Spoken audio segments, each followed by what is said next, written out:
Oh, 22-19, one of the most substantial victories that Broncos country has seen in quite some time. We've had these build-up moments. We've had these regular season games that we've all looked upon and said, like, this is the pivot point of a season.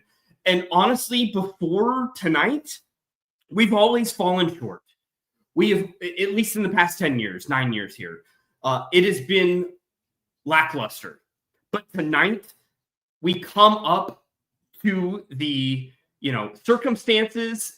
We play up to the moment. We play to our competition, which is the AFC Championship type of team that Kansas City brought forth for this game. Like, this was not just a stinker of a game. It's a 22-19 game, which looks a little ugly from a box score standpoint, but I assure you the result is not disgusting. And I will say the way we got to it was not, absurd as well. Like, there was a lot of cheers to go around in this game.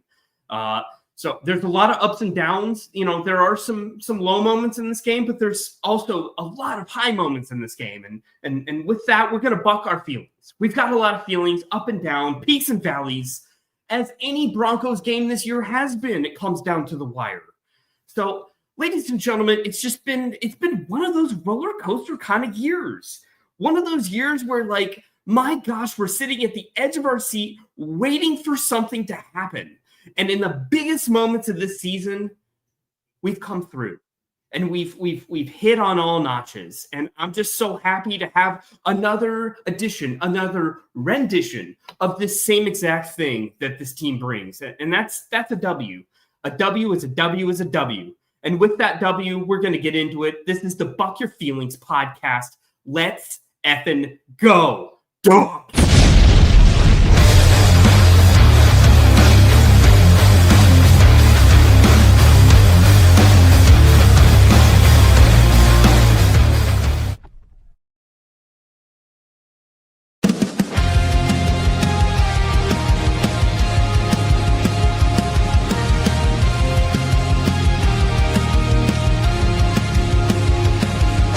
Every touchdown scored, our spirits ignite. Let's celebrate our boys into the night. When the whistle blows, it's all about the day. Through the highs and lows, we'll never feel shame. This is our house, hear the fans scream, buck your feelings.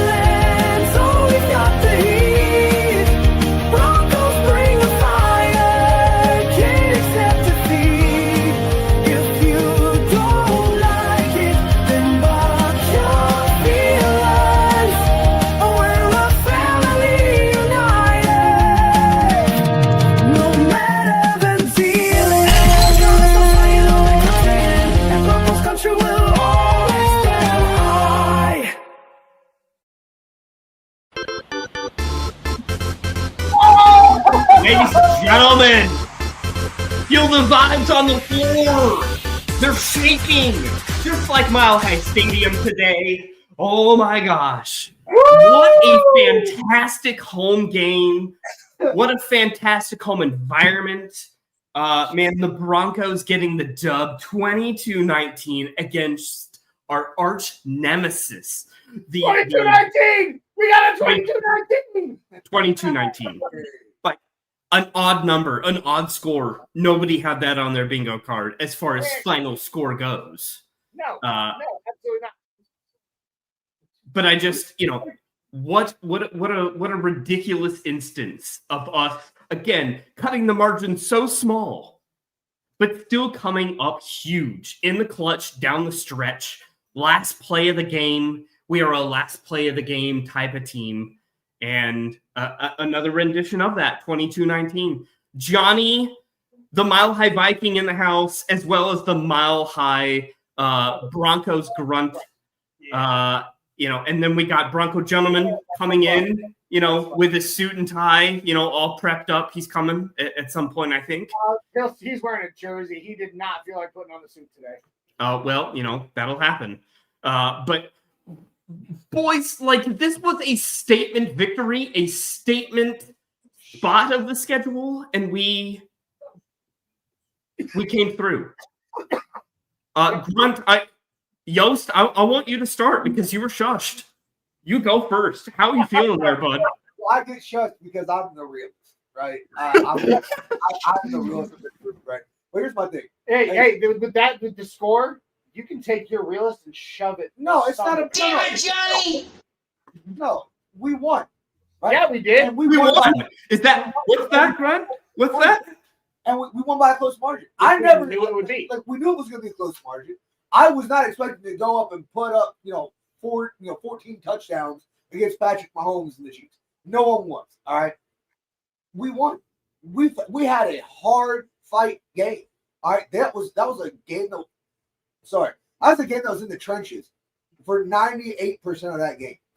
Right? Yeah. So, like I said, I'm glad that we won. I'm glad that we did it, that we did good. We have some things to still work on. We're working through a whole bunch of injuries right now with JK being out. It didn't seem to really stop our run game. I think our run game looked some of the best it's looked all season against the Chiefs. Surprising, right? Okay.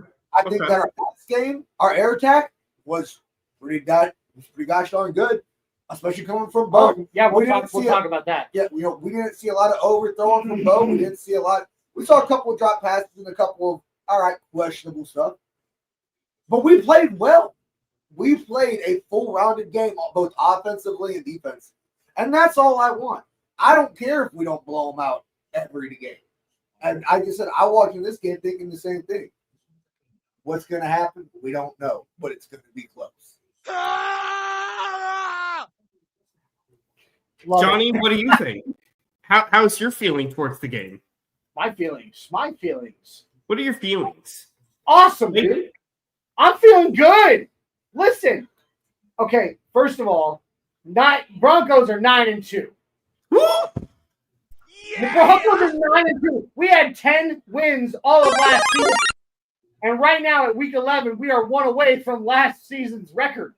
I mean, that's nuts. Going That's into a bye week insane.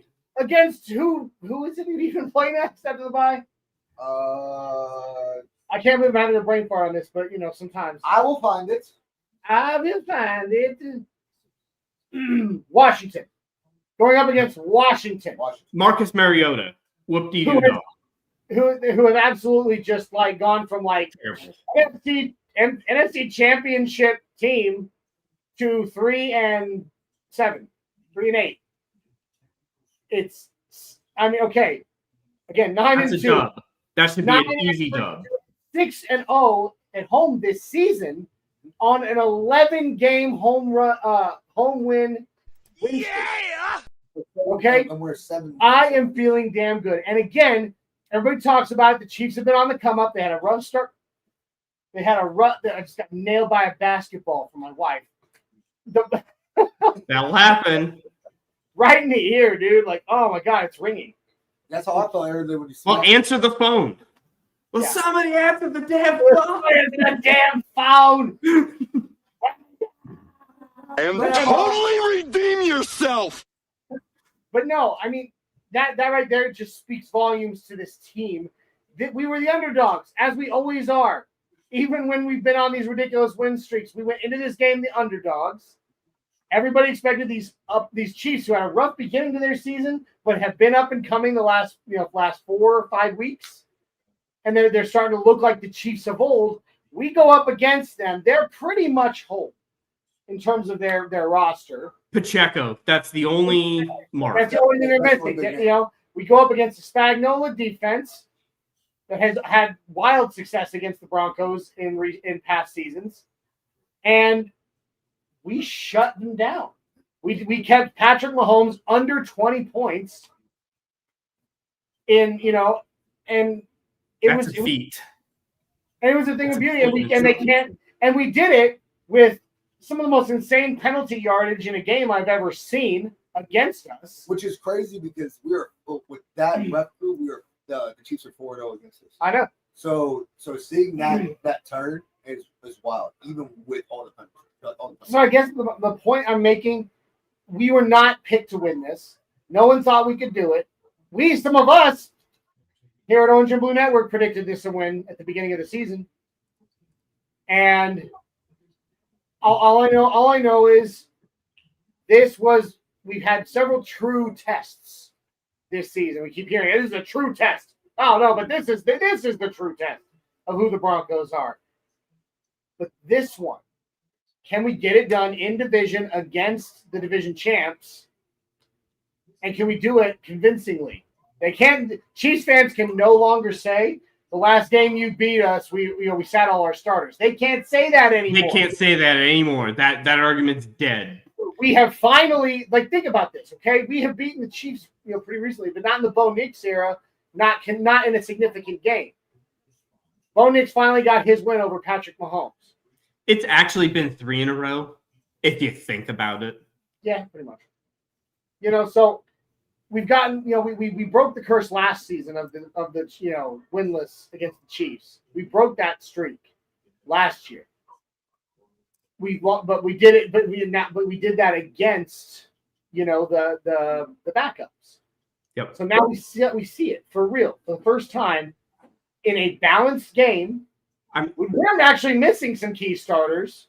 We were. We hold Patrick Mahomes under 20 and win the game. Which I mean, I think that is real Broncos football, and I am here for it. I'm sorry, it was a very long-winded. That's okay. I think on top of that, real quick, is that is a testament to Vance Joseph's defense. That we're missing some of our key defensive players, right? And that's what everybody was saying. That those are the cracks everybody this last week has been talking about. Oh, they don't have Pat Surtain to cover Rashee Rice. They don't have, Alex Singleton's out. They don't have Singleton out. I think I'm missing one. But for us to sit there and still be like, no, it's fine. That's a testament to Vance Joseph as a defensive coordinator. Because there are differences. There are differences that you can see between when our starters are in and out. However, I would say it's not so significant that I would freak out about it. It's not. It's not. It's on paper. You're not seeing it out. Yeah. No, I mean, I guess my biggest worry of this entire game matchup was going to be Alex Singleton, our starting linebacker that had the most tackles on our team, was out. We also had our running back who had the most rushing yards on the team was out. Like, these are major statistical, leaders in our clubhouse. They're odds change. They are odds change. Yeah. We just literally pluck them out. They're done. Like, we're taking out the most crucial players in that, stat line. And it looks like, at least, we haven't missed a beat. And that is a testament to our depth. That's a testament to our coaches from a schematic standpoint. Like, I would give a small. I'm not going to start game balls. Obviously, it's a little too early. But I'm going to preemptively give a half game ball to Jaleel McLaughlin because he showed up in a small amount of time frames where it was just nice to have an extra body. But we didn't. I guess the overarching thing of why I bring that up right now is that we didn't necessarily feel the Dobbins injury that much. Our offense still played pretty dang well against a very good defense. Well, okay, I will agree with you for just a second. I will agree with you. However, do you want to take a guess, Jay, if you don't have it up, at how many rushing yards we had as a team today? Yeah, it's pretty bad. No, it was a bad performance. 9 yards. Yep, I feel like we feel him a little bit more than we say. How many attempts? How many attempts? 21, which is nothing. That's including Bo Nix. But that's fair. For some reason, I don't know what it was about this game, but in those 21 carries, did it not look better? Did it look better? Sure. We didn't get we didn't put up 100 yards okay on the ground. I'm not saying yardage on paper it didn't look good. I'm just talking about the route running, the cutbacks, finding gaps. Oh, sure. The running itself though look. It looked okay. How about I not say better? I say it looked cleaner. Okay, I'll take that. It looked cleaner, more refined, more. Well, I mean, more practiced, I guess. Well, Because- Harvey wasn't as instinctive, I think, as we anticipated. But Dobbins knew where he was going to go, and he hesitated and had patience for his line, and we don't see that out of Harvey. Like I think that he'll is a figure big that out. difference. Oh, I do for sure. think he'll get that figured out. That's just him being. That Yeah. you can chalk that up to it's his rookie. Sure. I'm down with that. That's going to happen. But I just, on the whole, our offense still continued to play pretty well, I think, like relative to what we were playing. And I know relative is such a Sean Payton term. He recycles that throughout every, press conference. But we played very well, I think, on average, even though there was some blemishes.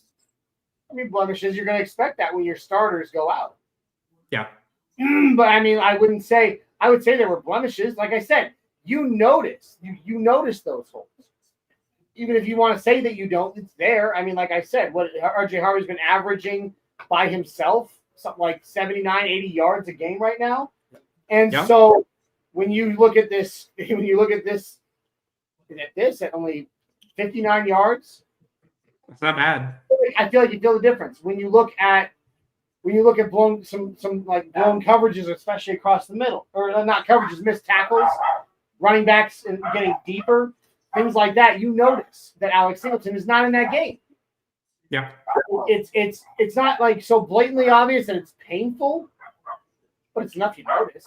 But the difference is, like I said, it's not so bad that it's a painful experience. It's again, it kind of actually melted into the bend don't break defensive strategy that the Broncos are known for. It's like, they got some on him. But eventually they're going to go somewhere that it's not a change and it works. They got it done, man. Yeah. Offensively and defensively. I was going to say, I would say, as opposed to some other games where I think we truly are playing inferior competition and we should roll that X team, this was a game where it was going to be ultra competitive throughout the game, no matter what we did. And so I feel like where we struggled was expected and where we succeeded was expected. Like, I feel like this was a very evenly matched game where I feel like this is going to be another playoff matchup. I feel like we're going to literally have a repeat of this exact game, first round. Kansas City comes into Denver. We win the division, but Kansas City is going to be a wild card team. And so we're going to need to do the same thing again. Yes. And hopefully by that time, like, we are as honest in play calling as we were today. Because I thought we played really well offensively today to kind of match what they gave us defensively. Yeah. It was a good game. It was a great game. And Bo, much improved. He had a few moments. I was watching his feet, because his footwork has been a big part of his problem the last true. Season. It looked a lot, again, just like the running backs, it looked a lot more smooth, refined. The way he it looks was calmer. It wasn't. There was a couple of passes that he had that I called during the bucket booth. I was like, it felt rushed. It felt like he was trying to get really quick passes, and that's where I was like, he needs to just take that extra half second. But as far as looking at it as a whole, right? I mean, last week we were hearing everybody talk about time to think about replacement. Yeah, a lot of people across. I don't know if that was across Broncos Nation or Broncos country. Ooh, stop you right there, sir. That helmet's mine now. Yeah, whatever. Give me that. Listen, Broncos. They were like, "Oh, Broncos." You're killing me, Smalls. Yeah, I know. Broncos country is apparently called for Bo Nix. I don't see that. No, I didn't see that. I didn't hear that coming from us. I heard it coming from all the major pundits like Nick Wright, who we're going to bring up in a little bit. I'm so excited about that. John Hurd, right, was bringing it up like maybe it's time to get rid of Bo. I was like, why? It's his second year. He might be in a sophomore slump, but he's not playing terribly. He's not done. He's not done. And we've seen the potential for what he can do. So, he's done it. You just got to get him back to do it. And that's the thing. So I think all around offensively, we're a lot better now. And I mean, especially looking at the box score with receivers. Oh, yeah. Seeing the target difference in this game, I think was huge too. Right? We've been crying all about the force feeding of Troy Franklin.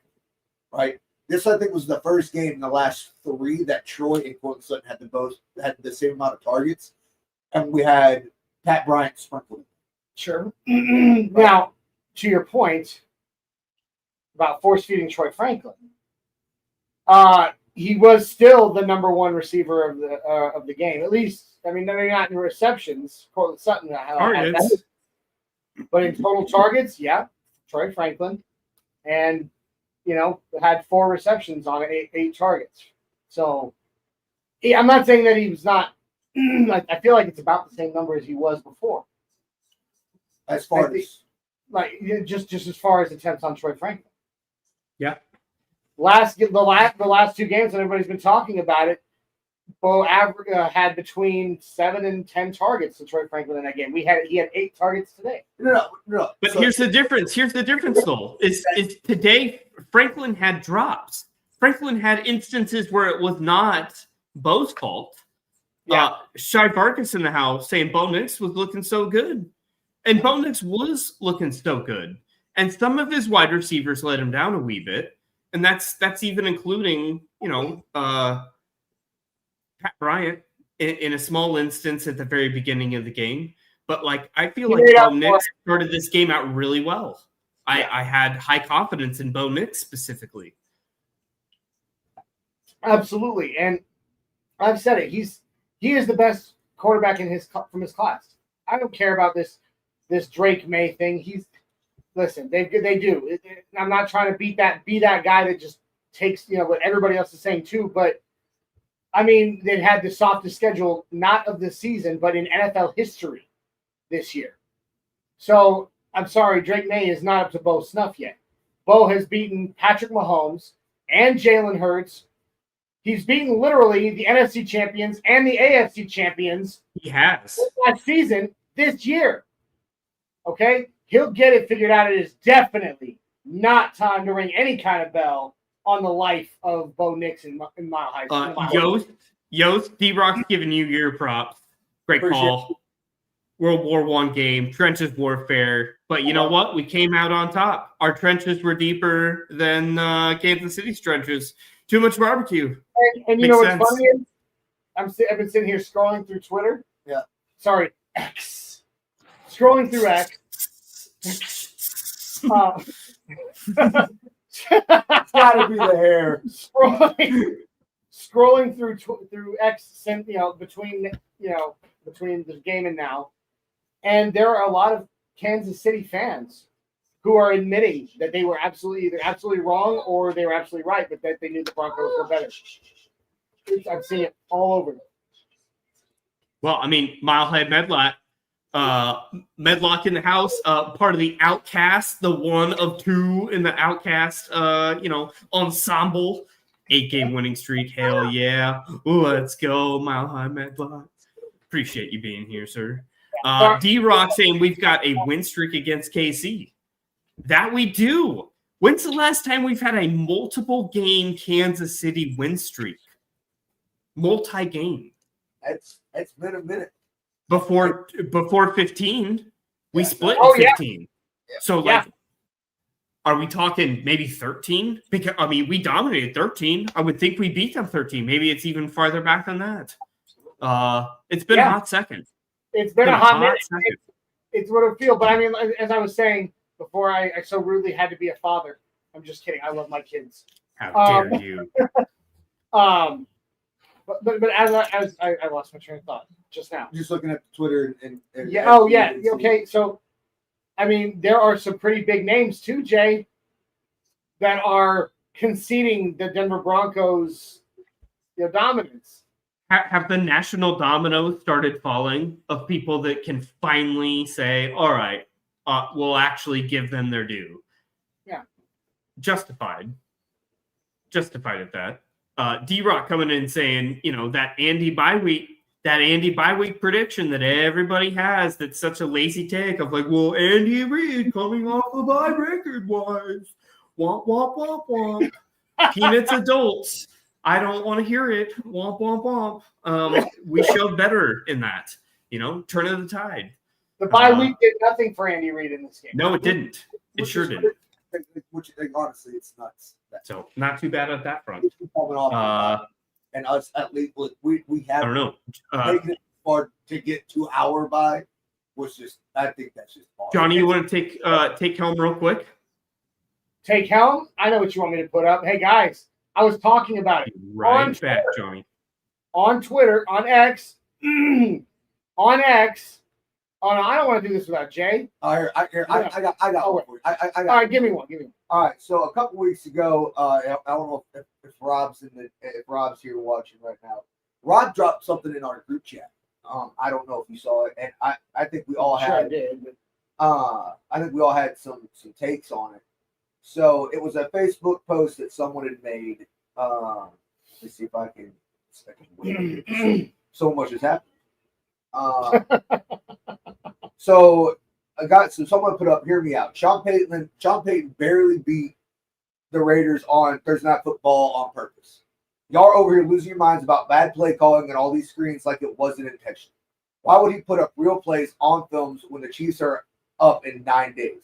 He gave Kansas City nothing to study. No trick looks, no deep concepts, no motion packages, no red zone wrinkles, chess, not checkers. Raiders played with heart, I'll give them that. But you don't reveal your real playbook in a game you never needed to dominate. Everyone roasting the strategy beyond Madden highlights. Never studied game strategy beyond Madden highlights. Watch what happens next week for the Chiefs. I'm taking all bets. Remember this post. I said I think it was just a bad game. And what? No, I don't. I just think we just had a bad game. I don't think it was that strategic, right? Yeah. But seeing that we've won now, do you think that could have maybe that guy was right? Okay, here's what I'll say about that. Do I think that we intentionally played a bad game against the Raiders so as not to put anything good on film for the Chiefs? No, I don't think that. I think it was just a rough game for us. We were coming off a short week. We were tired. We were beat up. I think it was just a rough game. Now, that being said, I think that getting that win and then having a few extra days off did them exactly what I said at the beginning of the Game Time show, was that they've had rest, and that changed the way that we saw them tonight or today. So yeah, no, I don't think we tanked it intentionally against the Raiders so that we could put nothing up against Andy, up for Andy Reid to study. Yeah. I don't. What do you think, Jay? No, but I think it's kind of interesting the way reflectively we look back on this game, and that, like the first drive, Sean Payton was coming out with, a trick play throw to Bo Nix that was like kind of setting the tone for like, no, this ain't a normal game. Like, be on your heels, Chiefs, because you don't know what we're going to throw at you if we're starting the game this way. And so I think it was kind of interesting at the time. Like, obviously we were all mad about that, but maybe that came to our advantage because the Chiefs just honestly thought Peyton was just going to do whatever at any point this game. But he didn't do anything like that after that point. Like he actually went back into a shell of his play calling habits throughout the rest of the game and played, from a play call standpoint, I thought a very responsible, strategic way. Like I actually had Sean Payton on the report card as like an A this game. Like I was actually pretty happy with that side of life. And you can't say that every Bronco game. So we should give some flowers to him just for being responsible and running the ball as much as he did and not shawning it up too much. Yeah. I mean, first of all, I don't think to your point, I'm so sorry. To your point, one thing we can expect from Sean Payton is that he'll try to do things differently. They do. We know Sometimes that. outsmarting themselves. It should never be a surprise when he gives us a surprise. Nope. You know what I mean? He's the Expect- ultimate wild card. Expect the unexpected, all Mhm. that. That's who he is. Onside kid at halftime. Yeah, That's halftime. that's him. It is. It is. And that trick play, as Bo wasn't in the right position. And RJ, obviously, I know he comes from a quarterback background, but it looks like he hasn't thrown a ball through a hoop. Yeah, but if they practiced that play like 5 times maybe throughout the year, Probably. So Bo wasn't in the right position, and RJ did not make a good throw. It was just a bad play. I mean, honestly, though, from what I remember that play, like now that I'm trying to think about it, there was a whole bunch of crazy stuff on that backfield. Oh yeah, Like it was just, it looked like every man for it was himself. madness. Yeah, it was absolute madness. It was like, oh, paper that probably looked really, really good, and then on execution, it was like, what did we just watch? But I mean, going forward too, special teams. Special teams. special was teams. so good today. All right, from 2-3 games where we've all been yelling about muffed punt returns, penalties, everything, right? To now we have a 68-yard punt return because Mims is back. We have blocked field goal extra point attempts, which that was the greatest feeling, was watching that go And down. totally redeem yourself. Greatest feeling. It was. And yeah, it was. There's nothing else I can really add. It's so hard to add to that because it's like it's just a complete 180, and we're just. I mean, so, I hate to, foreshadow here, but Johnny, I'm sure you are going to have a special teams game ball up your sleeve somewhere because, I mean, overall, the special teams was, chef's kiss. Absolutely. Played very Yeah. Absolutely. The special teams unit was absolutely murdering it out there. I mean, that's the thing. Like we've come to expect a bad play from the special teams this season, ever since Derek Rizzi took over. But today was unbelievable, man. Every single kickoff or punt, they were smothering almost at the point of return. And I mean, and Jeremy Crawshaw, heavy high, good hang time, long punts. I mean, it would look like Matt Areza was on both sides punting for both teams. So he did a great job. Will Lutz, I mean, what was he, 3 for 3? I mean, he didn't miss one. He didn't have any misses. And an we extra don't point. miss. So, yeah, that was just something special. When it comes to something special. No pun was really intended there, but yeah, special teams look great.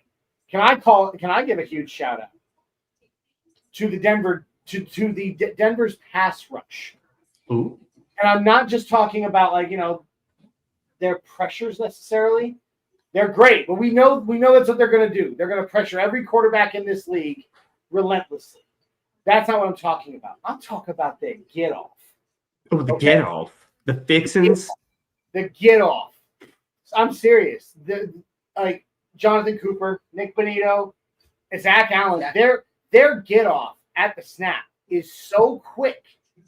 The Chiefs have one of the lowest offensive line holding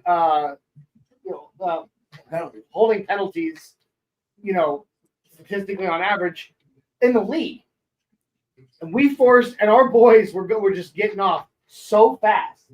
The only thing that the offensive blocker could do was hold them, and forced several holding penalties because of it, because they're just so damn quick. I just wanted to shout that out because we know what they can bring in pressure and sacks and all that, but now we're seeing that they can cause other teams to they can create havoc for the offensive line in terms of penalties and stuff. And Not wrong. So I said today that if RJ Harvey had his breakout rush game by Christmas, I was going to have an RJ Harvey jersey. We didn't see that today. He did good for us, right? He did what he could. But you know whose jersey I really kind of want now, and that I think that's the one I'm going to have by Christmas. I think I want a Zach Allen jersey. I love what I've been seeing from Zach Allen, not in just this game, but the pass. That guy is hungry. He is a monster. He just blows through offensive guards the entire way. Like, that man is just like, I'm gonna go and I'm gonna touch your quarterback finally. And I love it. I love it. All right. So I agree with you. Like, these guys were so explosive off the line that Casey couldn't do nothing but hold us. Yeah. Like, that's all you can do. That's all they can do. They finally got but let's give a little bit of credit here to the Zebras tonight, because the pass rush came, and there's a lot of times where we turn a blind eye.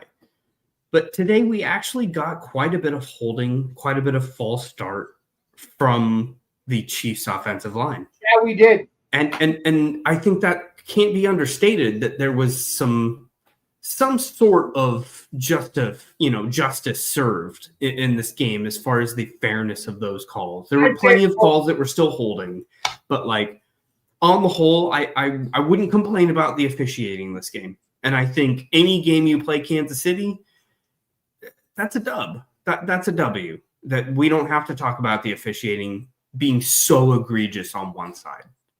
Do you think it was, Johnny? What's your side on officiating specifically in the game?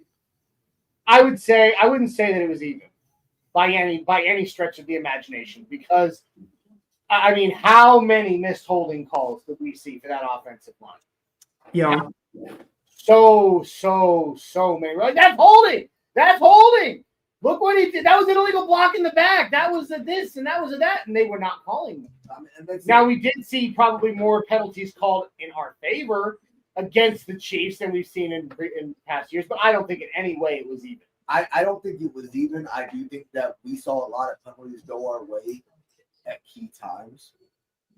I think there were some key times that in the past we've seen we don't get, and it results in us either having a touchdown scored on us or even losing the game. Right? Yeah. There was, I will say, I think bad officiating a lot on pass interference, both defensive. Riley Moss plays. Like, there was one play I was like, for sure, they threw it directly to Riley Moss because they knew Riley was going to get flagged. Right. It was what, third and well, it was the one play that infuriates me, that the closest referee that watches the insides of the play does not call a flag, but the far outside ref that's way outside the line of view of play is the one that throws the flag. That infuriates me. Although on that one, I can see why it had to do with the angle of their bodies to the closest ref. He wouldn't have been able to see from where he was. Right? I don't like that we got that call, but it wasn't obvious. It was an obvious pass interference. Riley Moss had a whole fistful of jersey and shoulder pad there, and at that angle, the ref over here, he's standing kind of off to their back of their right shoulder as they're falling. And he would not have been able to see that. But the guy on the other side is looking straight across. He sees Riley's hand in that bunched up jersey and goes, ah. Mm-hmm. But, no, that's fair. That's fair. What about the Jade pick six at that call? Yeah. I think that one was a ridiculous call because it was because they were like, oh, so the first one was what? The first one was it was a pass interference. Mm-hmm. What was it? I think we had the one flag, right? That was whatever. And they called oh shit. Unnecessary roughness against a block on Pat Mahomes, right? Who threw the pick. Oh, I remember that. Yeah. You can see him squaring up, gonna make the tackle, right? Because right at him. Not necessarily saying that there weren't bad calls in this game. It's just that those bad calls didn't swing the momentum of the game. Like, those weren't game-deciding plays that were maybe wrong.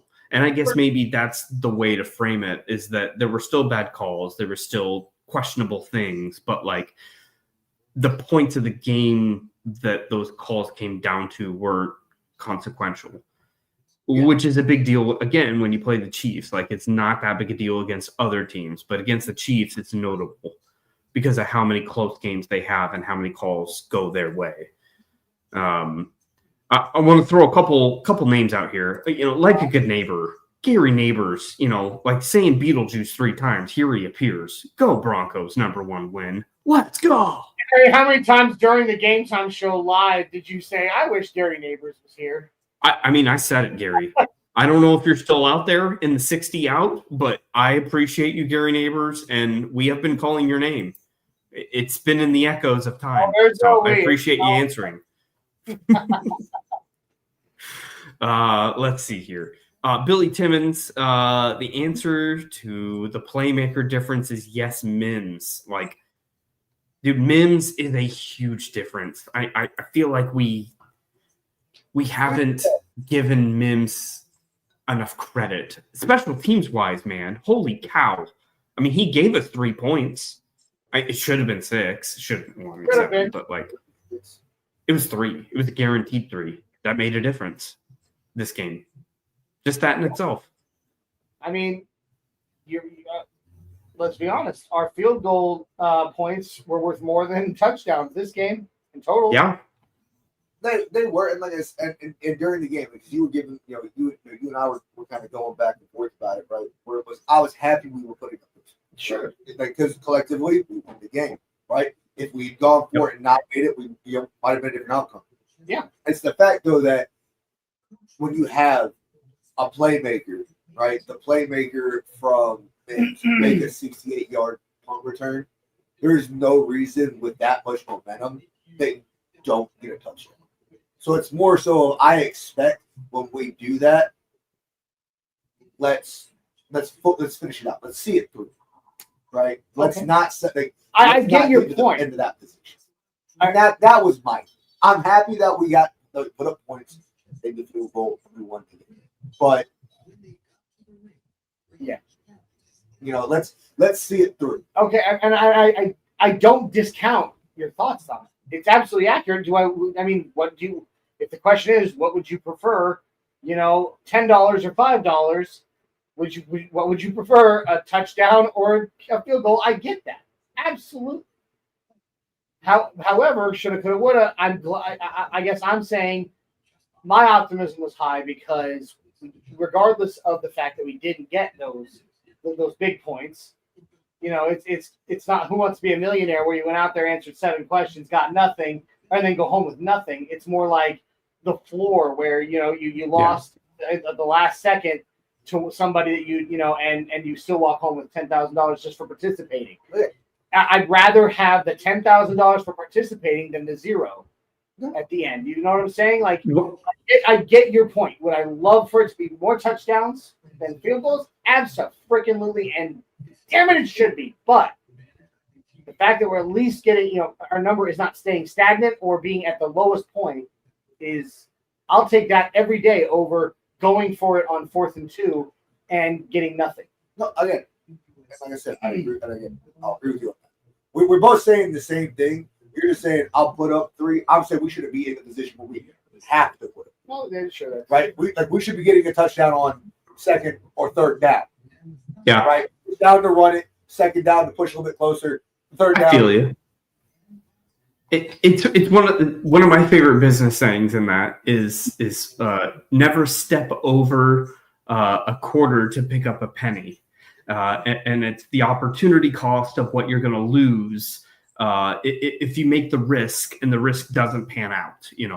What's the value of the risk? What's the ROI at that? And I feel like Sean actually in those instances proves why he is a veteran coach. That's why we're so successful on 2-point conversions. And that's why that's been kind of a needle mover for our entire season of taking 2-pointers when maybe it's unorthodox. He takes a lot of chances. And usually when we're on the cusp of on the fence of a decision like that, I'm going to trust Sean Payton. It's the 1st and 10, 2nd and 10s that I don't trust Sean Payton because we do stupid things. We give it to Arnie Harvey and throw it to Bo. It's the mundane stuff that I just want Sean sometimes to be a little more boring and stop being so eccentric. And sometimes he can't help himself, but go crazy and zig when people are zagging. Like he wants to be different so bad. Sure. Or the crux that is Sean Payton. I get what you're saying, and I agree with you wholeheartedly. I guess I just get excited that there's points on the board. At least points means we're not getting shut out. And we're not having a heart attack. We're not having a heart attack begging that we're gonna have a comeback in the fourth quarter, like the Giants game, where we're like, what's gonna happen? Oh, look who it is. Look what the cat dragged in. I had to come back and bring in West Side Boogie. What up, though? Let's go. 9-2. What up, though? Hey, can we get an original state call out here for Richie Rich, who is up in Canada? No, it's not original. It just says, what states are we in? Well, I guess, yeah, that's true. What states are we in here? Tennessee and Nebraska. Tennessee and Nebraska. Jay's in Tennessee. Jay's in Nebraska. What? We're in Nebraska. The Bronco gentleman, Isaiah Henderson, finally deigning to grace us with his presence. And I think now is a good time. Now that we have everybody here, we need to bring this. We've been holding it. Oh, the tweet. We need to bring we were waiting for you to bring up the tweet. Oh yeah. Can you enlighten us on the social media web, the World Wide Web here, Johnny? Do you see what my presence brings? So earlier in the show already, I mentioned that scrolling through X the last half hour, 45 minutes, that there are a lot of people who are either Chiefs fans or people who a lot of people who count as both just fans and big names in the industry who are giving us our flowers. And we went ahead and snipped our favorite one. Just one. We snipped it. Cut it out. This is the most outspoken Chiefs fan who also happens to be a sports personality. Is he a Chiefs fan or is he just a Broncos diehard Chiefs fan. Fair enough. Like literally, like last year, he went on Good Morning Football. Yeah. Said that he was going to the tattoo parlor the next day to tattoo the Chiefs logo with an undefeated score for next season or for that season's on his arm, and that he was so confident in his prediction that he was going to do that. He's a female dog. And he went and did it, and he ate his words. He still has the tattoo, and it's hysterical. But Nick freaking Wright, we in Broncos country, anybody who watches the dude or watches anything Broncos knows who Nick Wright is. Nick Wright. Know this man. Knows. He's a diehard Broncos hater and a Chiefs fan. Yeah, I think Broncos hater and a Chiefs. He's like, because I know Chiefs fans are like, hey, Broncos pretty good. But you know what? I'm also he's a Broncos hater too. So yeah. So Nick Wright himself, from Get Up, the man who absolutely hates the Denver Broncos, never picks the Broncos for anything, had this to say on Twitter. Jay? Congrats to the Broncos. Oh, they were the better team for all 60 and deserved to win. Womp womp. I couldn't have been more wrong about this game and their chances to win the division this season. Denver has a stranglehold on the division, and KC is in a fight for its life now. See on FT, on FS1, whatever the hell that means. Like anyone's paying attention to what you say, Nick Wright. Surf on. You see in the comment section, that's Broncos country at 1K an hour ago. We're cooking this, man. Look, that last line. Denver has a stranglehold on the division. It's our division, man. This is it. This was it. This is our division. And he knows it. He knows it. He knows it. I'm bouncing. Oh my God. It's over. It's over. Your biggest critic just admitted defeat. It's over. Life. The last line of defense. It's over. Alamo. Nick is wrong. Be a full retreat. Broken arrow.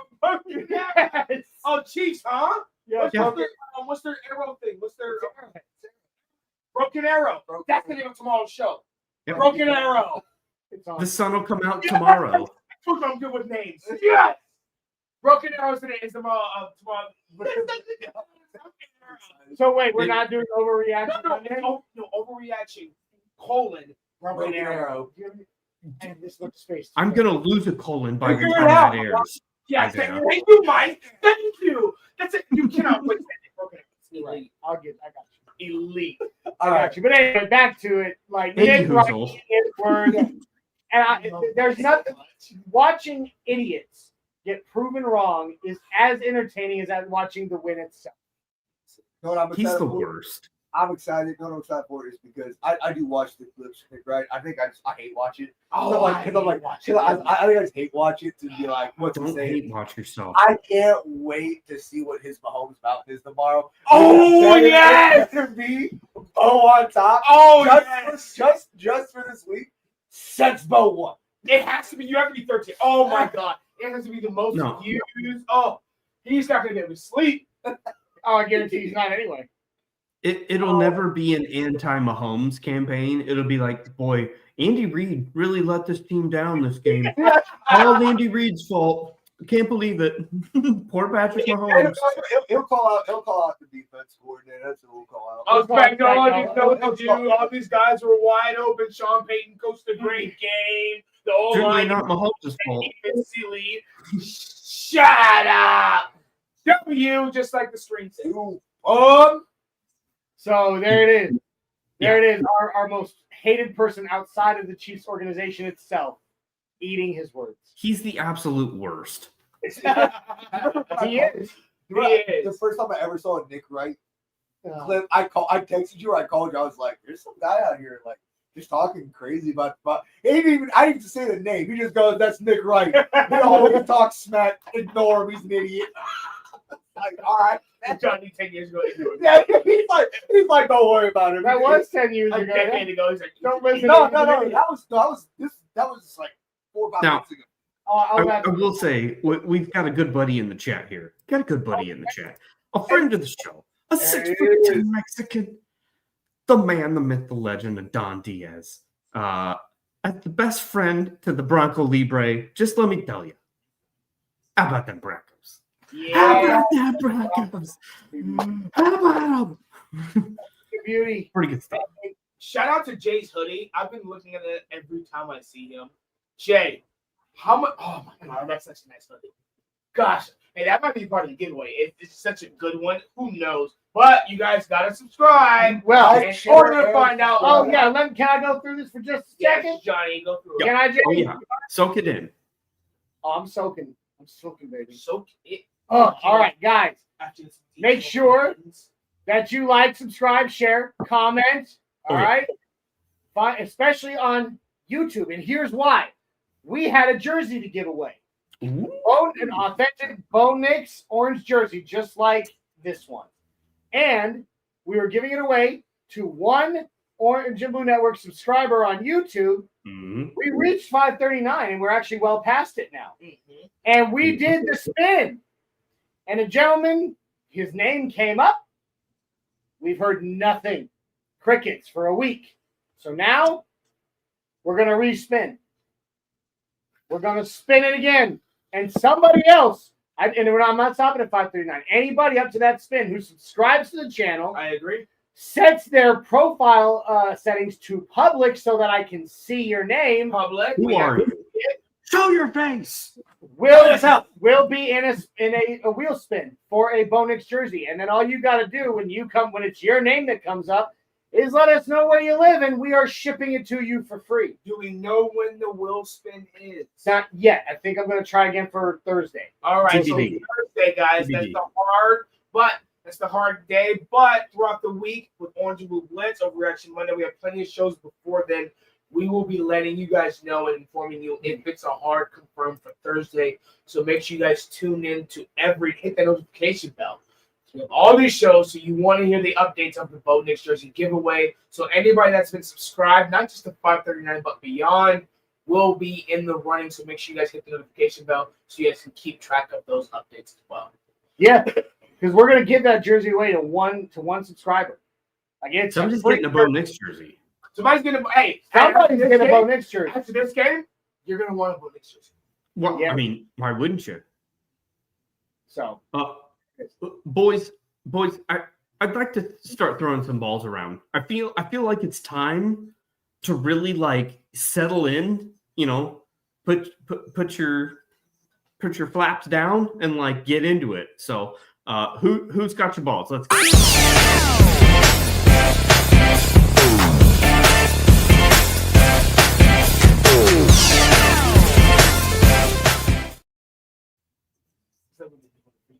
Okay. okay. We've got quite the audience here for who's got your balls. So I mean, we've got a lot of balls to go around. Let's start with you. Yeah, has ball cancer. Hey, we don't joke about that here. Oh, geez. How At the dare Blue you? Network. How dare you? I'm just showing. No need to say it, but South Lance Park. Armstrong. you know what? I was imitating Bo Nix in the wheelbarrow. That's what I was doing. Oh wow. Yeah. Steve I Marsh. was only thinking about Singleton in this game. You said it. This. Oh my. Oh my gosh, you don't get ruined it. We haven't even started. Y'all did this. I'm innocent. Okay. Well, hey, Grunt, do you want to go first? Yeah, Grant, you want to go first? I want me to go first. Go first, Brian. How many? What's the one? Are we doing two because there's There's four. We're going four. two. We're just going two each. So pick wisely. Two each, and then we maybe each get an honorable mention. I'm going. We'll see where the tides turn by I'm honorable going- mention. special teams. Oh, Okay. okay. All right, Well- say it, Sarge. All right, on special teams, and I'm giving it to Mims. All right, Mims on special teams. All right, dude's the playmaker. He's him. He's him.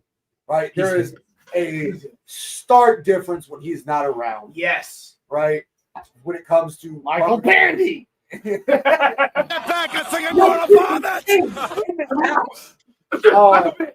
No, my first one for sure. Special teams going to Marvin Mims for an excellent punt return and for just being back out there and just doing his thing. I think it's definitely more than two. So that's number one. Who's next? Well, hold on. We all. I think we all want to make sure we give a chance to shut up for a second. We got to give everybody a chance to kind of comment. Oh, you're right. Yeah! So, Hey, all right. secrets don't make friends. I was telling the Bronco Grunt we've got to get him an orange and blue ghillie suit. I was with so this afraid to control. use. I mean, Well, dilly. Wear the ghillie suit sometimes you don't. Because a Grunt you can because you're a sniper. And you're a recon. I was an RT. Ghillie suit coming on the way. I think that's an excellent. Who's got the ball? Marvin Mims. We have to custom make that. Ooh. Big spot. Anyway, okay. Hey. To Yo's point, we are off track now. To my Off the rails. Marvin Mims as a special teams game ball, Yes. not as a receiver Smart. game ball. However, no, I'm not taking anything from you. I guess he didn't have any receptions on offense. It was specifically on special teams. Mhm. However, Interesting. for his first game back from injury, he's been gone 4 weeks? Two? Okay. Well, maybe it felt It felt long. It felt long. Andy. he comes back. He comes back from an injury that kept him out 2 weeks. And his first return of the game was for 68 yards. And his patience. You were talking, Jen, in the run game about the patience to stop and make the cut that we were seeing from the running backs today.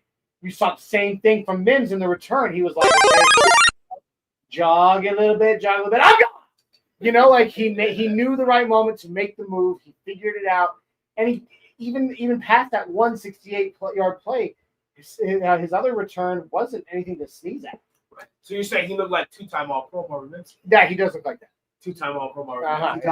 Mims. I love the fact that I came back in, I came late, as you guys understood. But first thing I heard was, hey, Marvin Mims is huge. And first thing I came back was Marvin Mims broke open the game, momentum, and it's great. And I think that's an excellent choice by Yost, the host with the most. Marvin Mims, excellent Well, one. I got to box score it real quick. I'm sorry, Oh. Jay. Box Can I score. go ahead? Can I go Box with score 'em up. Let me box score Mims real quick. Yeah. On the return. Because look at this, right? Well, first of all, they gave that one. Holy crap! That one that we thought was 68 yards was actually 70. Wow. He had 3 returns for a grand total of 101, baby. 101. Oh my God! So I mean, dude, he slew it and absolutely the deserved boards are game back ball. together. Look at Yeah, that. he did- he did- 8.7 average. Yeah. I find it interesting that his receiver stats were nil, but his special teams, and that's okay. Sometimes his That's receiver really- stats are going to be great, and his special teams stats will be mediocre. And I think that's okay. Johnny, go ahead with your second one. Who's got the balls for you? Ooh. Well, no, Yeah, did you have any- baby, yeah! I didn't mean to cut you off a second ago. Did you have something to add to the Mims thing? No, I just Mims makes a massive difference on special teams, and I just didn't understand the true effect that he had on that side of the ball. Just from a confidence standpoint of the entire unit, like I just feel like we saw a whole different side of special teams confidence-wise with Mims receiving. So that was a big difference. Punt coverage, field goal, punt. It was like it was Everything. All punt and kickoff coverage. It was as if All we of were them. in a special teams unit the first half of the season. It looks like Darren Rizzi as advertised. Yeah, it really did. Yeah. Excellent point. Excellent point. And And that takes it to my game ball. Yeah, go ahead. Tim. That's what That's good. I'll give you that one. I'm glad you didn't take mine. Go ahead, Johnny. Jay said it earlier, Johnny. I'm sure you're going to have a special teams game ball to give. Well, Yost did, and I'm going to too. Darren Rizzi gets a game ball. I am the smartest man alive! The dude, has not looked as advertised. It's been abysmal on special teams for the last 10 games since he took over. But what we saw today was that adjustments were made. Maybe some adjustments in coaching. I don't know exactly what the adjustments he made, but something was besides Marvin, of course, coming back. Something, we saw some real change in the unit as a whole. I don't know if it was motivational or if it was fear or what, but something changed in the best way. And today, Darren Rizzi called a Pro Bowl caliber special teams game. So I love that. Darren Rizzi, get your first, maybe only, but first ever Orange Juice game. Special teams coordinator game ball. Hasn't happened in a long time. No, it hasn't.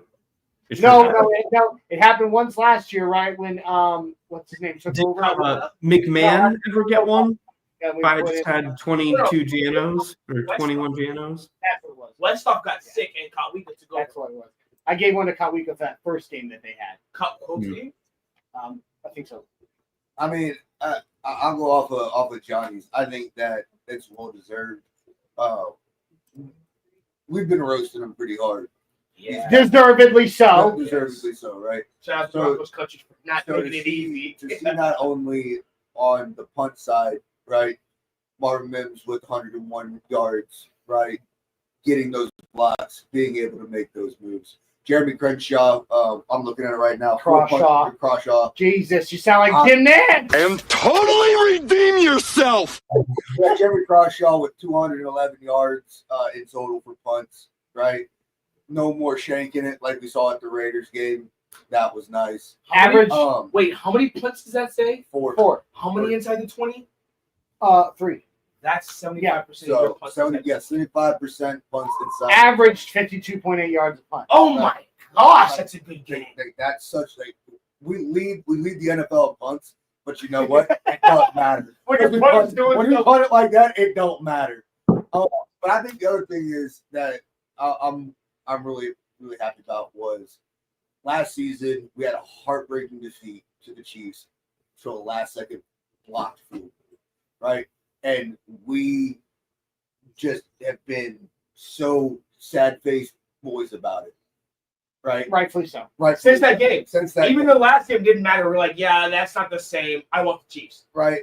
And then to sit there and have a blocked field goal attempt against the Chiefs. To stop. Well, not field goal attempt, extra point. Extra attempt. If they hit that, it's a 4-point game.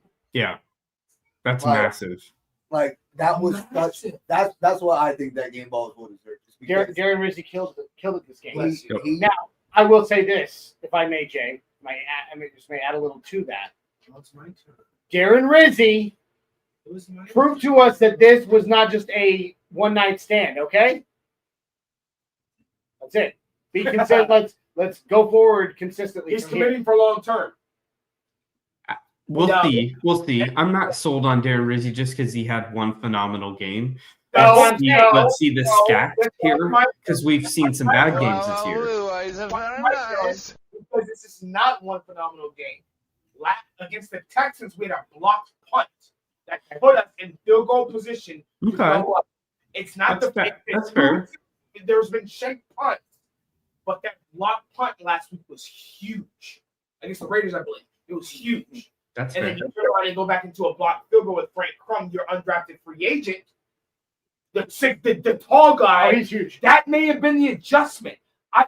You guys may tell me if I'm wrong. We can go back. Was Frank Crum always on field goal block? No. Mm, yeah. That would have been the adjustment to put your 6 foot, who knows how tall, 6 feet. 6'7", 6'7"? Yeah, you put your 6'10" Mexican. And you say, "Hey, go block a field goal." He does it. It's funny because we have a 6'10" Mexican. Oh my God! So yeah, it was. Yeah, that's a well-deserved game ball for Darren Rizzi. It's Okay. my turn. Ask Jay. Hey, sir, can I go next? Let You me go next. I don't let have me one yet. stew on that. Yeah, if you have one, go, because I don't want to take yours. No, go ahead. All right. Don't steal mine. I swear to God, Isaiah. You know what? I'm going to steal. Hey, in all fairness, he just gave you a chance to go first. Jay. Thank you. I did. And so, but you know what? I know what you're going to say. So what I'm going to do is I'm going to let you have that one. I'm going to go with someone else. All right? Let's see. It's not going to be special teams because you already took care of that. Hmm. Maybe honorable mention, maybe if someone else mentioned it. But I'm going to go with a different point of the field. It's not going to be I'm not going to go one defense. I think I'm going to go let me go offense. Okay. Going offense? Yeah, so my first game ball is going to be the RJ Harvey. RJ Harvey didn't have big stats, but RJ Harvey did what he needed to do.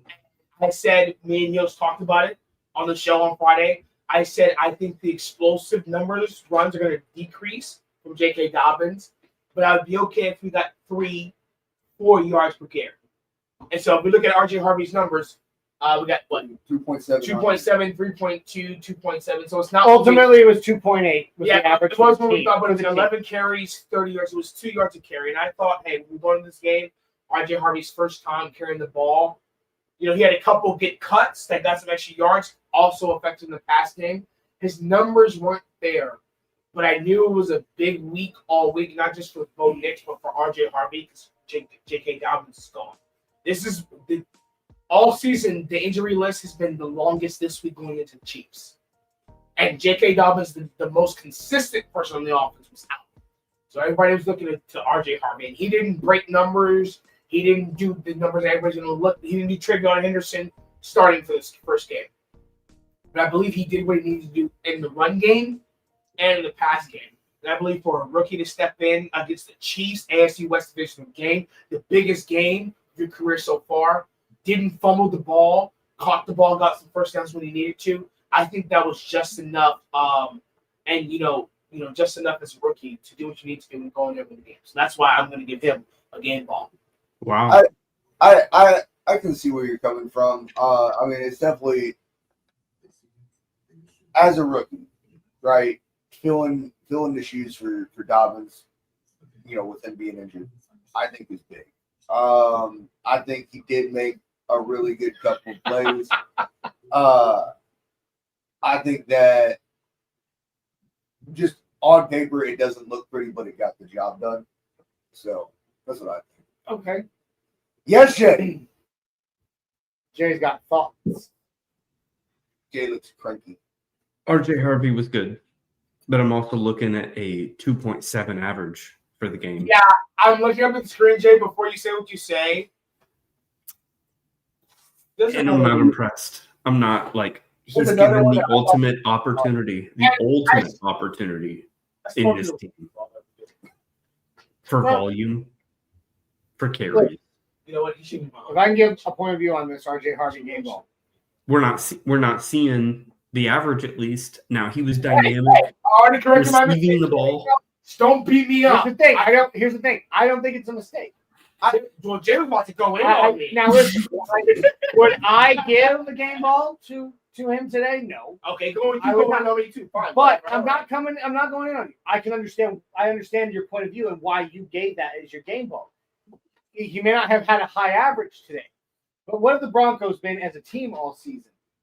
Stat lines that make you want to throw up, right? And yet still, we're sitting here at 9-2, boys. 6 such. Yes. Okay. Yes. That being said, I'm going to look at it the same way. RJ Harvey and his average, as I'm looking at the Broncos and our season. The Broncos have sucked it up a bunch of times, but guess what? They done got it done. We're top 5 rushing team going into the game. RJ Harvey did not have high numbers. He did not have a high average today. But how many times did he cross that, that 1 yard line, that 1 First yard down marker? Yeah. that first down marker to keep us in the game? That's what I saw. So I gave the game going. So I would not have Yeah. given that as my game ball, but I see why you did, and I'm totally cool. That would have been your honorable mention. Probably. The bros should cover their ears here. The bros should cover their ears. But Yeah. Give him a second. Give him a second. I love him. Okay, I think they had it now. I just don't believe Jaleel deserved as many targets and carries as he got. Jaleel.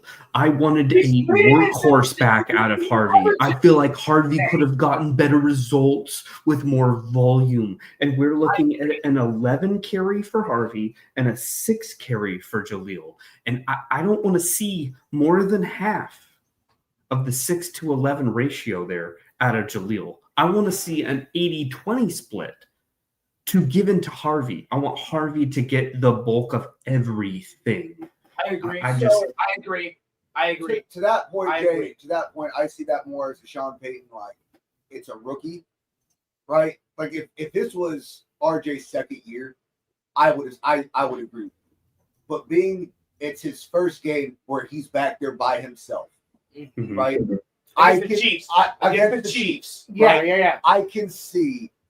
I'm gonna bring Jaleel in to make sure that we get this touchdown. Hey, I'm gonna put Jaleel's a vested bet too. This is but we don't have an Audric Estime on this team. RJ We Harvey's need not one. Audric Estime. He ain't gonna We don't fumble need it. one. He ain't gonna F this up. He's not gonna just like start pooping the bed randomly. Sean Payton did say in the press conference this week, he said RJ Harvey is built to have the extra carries. And I will say this though, Jay, I think that against the Chiefs, maybe not, but I think in the next couple games, I Commanders, expect to see it happen. Raiders, with JK, and then probably for the rest of the season, We'll see I that think too. that volume increase Yeah. that you're talking I about, expect I expect that against huge. Washington. I expect that huge volume. I mean, increase. think about it this way, right? I mean, it's not like RJ has been out of the game all season and he's got to get some warm-up reps. It's True. not, but, True. but that being said, bulk carries have been to J.K. Dobbins for how long? And, even as a running back too, who's been in the game plenty, having to be thrust into the position of being the starting running back for the team, that's not only a lot of pressure, it's difficult as hell. He was averaging And so 2 rushes a game. And so I would argue that maybe Sean Payton didn't give him the bulk of carries simply to kind of ease him into the starting role now. As opposed to being like, hey, calling him into the office on Monday morning, hey, JK's out for the season, you're my new guy, okay, boo-boo? Good luck. And then being like, all right, hey, hey, you see that fire out of the pot? Into it. But this is why, Jay, Yeah. I gave RJ Harvey a game ball because Johnny mentioned it earlier. And if I had to boil it down to one word, I love that. Thinking of it along with 3 of us. It was from an old t-shirt. Is confidence. That's the one word. And the reason why I said it is because you said earlier, when you did give him the ball, he crossed that line. Yeah. And so you're like, okay, you know what? If I'm being honest, we don't have a choice but for Harvey to be the RB1. We don't have a choice. No, we don't. And to see Trade that deadline's passed. There's nobody on the free agent market. And that's why I'm an advocate of if you're going to add another week, add a second trade deadline right before the playoffs. That's why I'm an advocate. Add 2 trade deadlines. So the teams that are in the playoffs, let them make some more trades right before they get to the playoff point. Let's make super teams all across the playoff teams. Let's let everybody trade to make super teams. At the end of the day, a running back off the street, Jaleel McLaughlin, for our situation, is a luxury. Yes! The dude already knows our offense. The dude is dynamic. Like, Jaleel is a good running back. He needs some opportunity, yes, but like not at the expense of Harvey. I want Harvey to get everything he wants, and then Jaleel just being the guy after. But Harvey's not getting everything he wants right now. But you know what? I mean, that's fine, and I can understand that point. But not against the Chiefs. I get that. Like, not against the Chiefs. If we were playing Washington today, about to go into the bye, I'd have more than expected RJ to have the bulk, right? I expect him to have that once we come out of the bye. Yeah. When you're talking about this game specifically, get your veteran in there, have him share just about half the workload, right? Let your rookie rest. Don't just send him into the fight. And we all said, look, even with his abysmal numbers, did the run game not look cleaner? Did look cleaner. Than what we've seen in the last couple of weeks, even with Dobbins. So, yo, I want to take that energy. Can I take that energy? I'm going to bottle it up real quick here. I want that. Now, I'm gonna take over the responsibilities here of the next game ball, and so I want to give the game ball out, and I want that energy, Yost, in this little jar here, because rookie energy is what I'm relying on. I let you have it. I told you I was gonna let him have it. Okay, go ahead, Pat Bryant, man, Pat Bryant. I'm talking about 6 targets. 6 targets. I'm talking about 5 receptions. That's a 1 difference. That's a 1 guy difference. Did you see our yards? That's a big deal in and itself. I'm talking about 82 yards with a top long of 48. And if we're talking box score here, Pat Bryant is the future. Pat Bryant is the guy that we need to start feeding in a volume sense because he is a mismatch. And I cannot wait to see Bryant actually given adequate amount of interest and focus in this offensive scheme, because eventually it's going to catch up and Pat Bryant is going to be a known commodity in this league. And I cannot wait for it to catch up because, dude, the guy looks nuts. Like, the guy looks super good. I'm going to take a battle because I let Jay have that one. I didn't take it earlier. And I knew that's what you're going to do. That's why I said, hey, I'm going to let you have that one. You're the host. Yeah, okay. So he's a dude. He's a dude. Pat freaking Bryant. So met him. One of the nicest guys I've ever met. It's over there on the end of the thing. Yeah, White Russian. He's the dude. Right next to the fridge. Yeah, right there. That's it. The ball. The football. The football. You goober. I didn't know the ball. Anyway, yeah, Pat Bryant and Troy Franklin's signatures on that one. Yeah, he's the dude. I talked to him. I told him, you are the next Michael Thomas. He's the dude. And he looked at me. He kind of gave me a surprise look, and he goes, all right. He said, all right. No. And I told him that. And you see it. And to get his head bounced off the turf, leave the field, come back, and still make another catch. 6 and 5, man. 6 targets, 5 receptions. That's crazy. That's what I'm looking 6 and 5. We're 80. Look at their averages. My goodness. Are the Chiefs' defense that bad? No, the Chiefs' defense is one of the best. Or did Sean Payton just have spags? He's great, dude. Sean Payton outcoached Steve Spagnuolo in a massive way today. Pat Bryant is a wide receiver too. Like, that's the guy. Yes. That's the future. Not Franklin. It's Bryant. I love that game. I love that game. Wide receiver 1. Stop saying that. He's leading the team in targets by a large margin. Oh no! So this week, that's what we talked about earlier. Was actually look at it. Cortland had 8, Franklin had 8. And then you had Bryant that was sprinkled in there with 6. 84 So- receptions, 84 yards for Troy Franklin. Yeah, but Bryant led the team in receptions with yeah. Well, the Bryant, smaller amount of targets. Pat Bryant is not dropping. Oh no, I said that when we drafted him. He's got some of the surest hands as a wide receiver I've seen in this. He's our class. third down target. He does not drop the ball at all. Yeah. If the ball's going somewhere, it's on Bo. You know, If I'm Troy gonna say it's on Bo. Franklin- It's not on Pat. It's on Bo. If Troy Franklin catches a ball he's just coming from a Diddy party, Pat Bryant catches a ball like he's like he was. Jonathan. He's working. I'm not changing what I said. Pat Bryant catches the ball like he works tarring roads. Like those, I mean, his hands, they're sticky, man. But in the good way, not the Diddy party. Damn it, Johnny! Thank you. Yeah, I'm aghast. Great game ball. I'm aghast because I looked up at the receptions. And I didn't know it was that spread apart, that massive. And I mean, against Spags, what was it? 84, 82, 58. I mean, these guys were catching the ball and moving, and they didn't know who to choose. Bo Nix was going to anybody.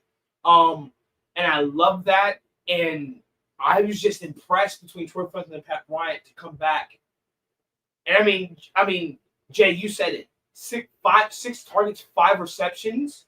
That means for 84 yards, that means almost every time I go to you, it's blood. It's blood. Yep, we gotcha. Every time. Every time. And like almost He's every just- time I play to you, He's just his catch rate is going to be next year. His catch rate.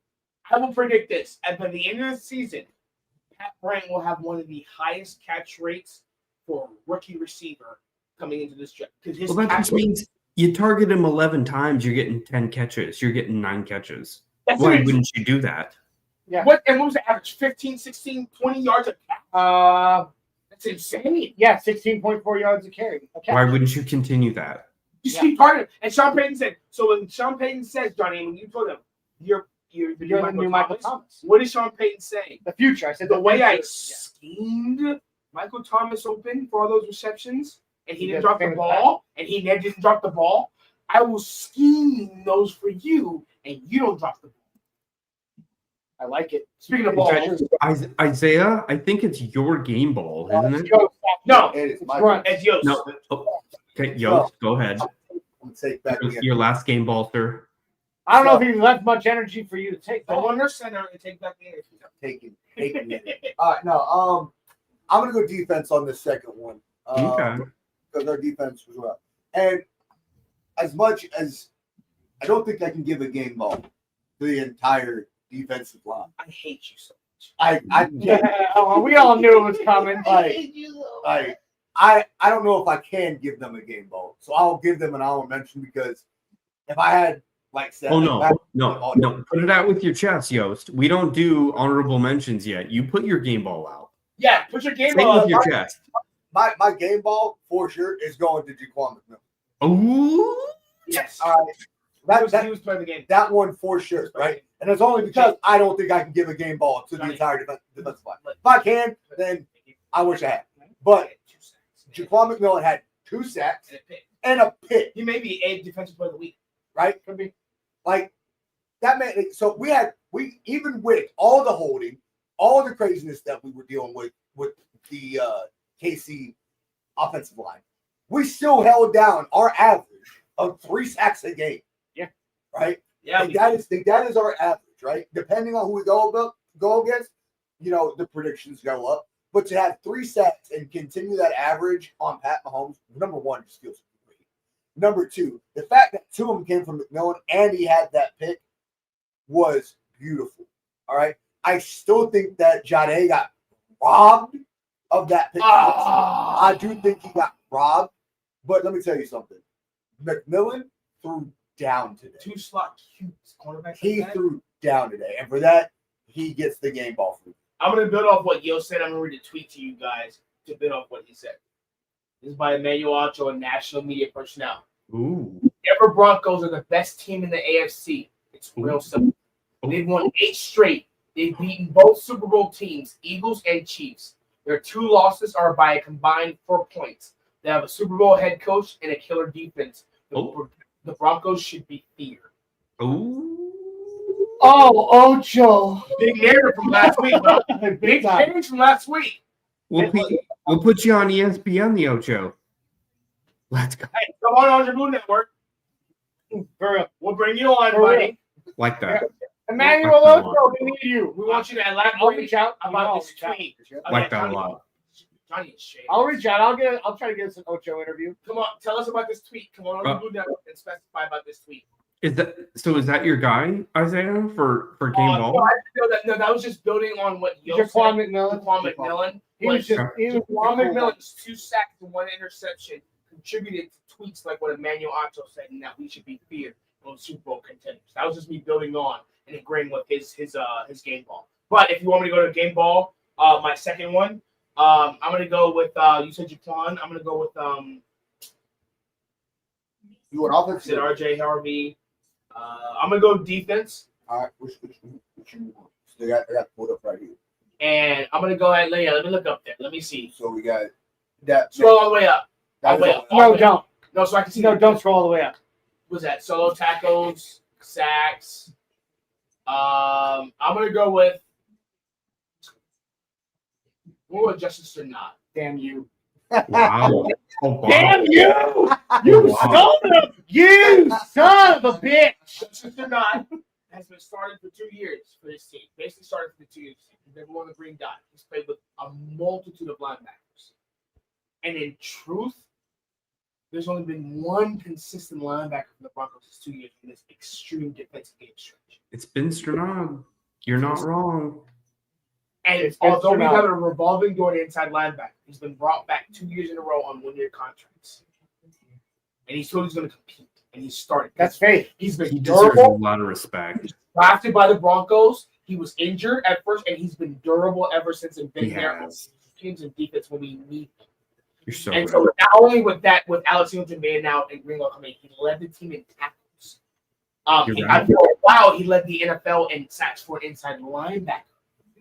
He had that pick against Jackson Dart. That was a game changer. Yep. And so it's days, it's stacking. Remember we talked about Austin stacking days? He's been stacking seasons. Yeah. And I'm going to say a hot take, Johnny. Oh. Get ready. Oh.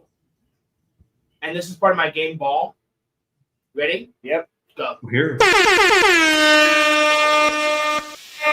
I wouldn't be surprised if Justice or not was second team All Pro. Oh! Whoa! Here. Whoa. Whoa! Whoa! The part of Whoa! the story I don't understand is That's why it's a hot take. And before I pass it on, when you're the number one defense in the NFL, everybody's looking at your whole defense. If Justice or not hits the free agency market this season, he's getting paid. Oh, he ain't hitting the free agency market. They won't let him. Number two. Now Walmart money. Number two. When you see that he leads the NFL in inside and sacks for inside linebackers, Yeah. that's number two. Then you throw inside. Then you see the consistency between all 2 years with Vance Joseph. If Vance Joseph gets a head coaching job, who do you think would be a starting inside linebacker for Vance Joseph defense? hey, we get a third round draft pick if VJ is hired. Is that right? We get two. Yeah, two A of them. second? We get 2 third-round Two draft third-round picks. picks. 2/3. Oh, 2/3. Yes. Yeah. Then he would give the grand total of three third-round picks. Yes. I mean, my thing is this is going off on what I was saying. I think we were having a discussion because we were asking who had the green dot today, and it was Drake Greenlaw. And I think we all had agreed Well, he's that a general. in general, we were like, Stranad probably would say more than you. Yes, Greenlaw is the veteran, is more senior veteran. But it's just the way that Stranad's been playing and the way that he's kind of been commanding that defense Yes. alongside Singleton, I think he probably should win. Yeah. So I think that is a very well deserved game. That's ball. fair. That's fair. Okay. The only thing I'm going to say, I agree with both of you wholeheartedly. Coming in the game, 10 total tackles leading the team, 4 of them solo. Well done. He's proving his value. Absolutely. However, I don't think I necessarily agree with giving the green dot to him. And I here's understand why. why. Here's I why. don't know about that. I No, understand why John I can see in terms of talent and what and his consistency, I as know you what said, you said. why you would do that. But in terms of career starts, you're going to want to give. I'm sorry, I'm going to go Army with this, right? Sternad has not played as many starting snaps, nowhere near as Dre Greenlaw. True. Nowhere near as many. True. Okay, if I'm going out on a mission, if I'm going out across the wire on an exercise or something, and I know that it could be dangerous. I know it's not exactly the same, but what I'm saying is, I'd rather have the sergeant in charge than the private. What I was gonna say was, Okay. let's say you have an E4. I call him a specialist. Hey, let's say you're an E4 and you've been leading your team for 6 months. And all of a sudden you got a transfer, 4187. You got the E5 that comes in. Who's getting that team leader spot? The E4 that's been leading for a while. The E5 that just comes in.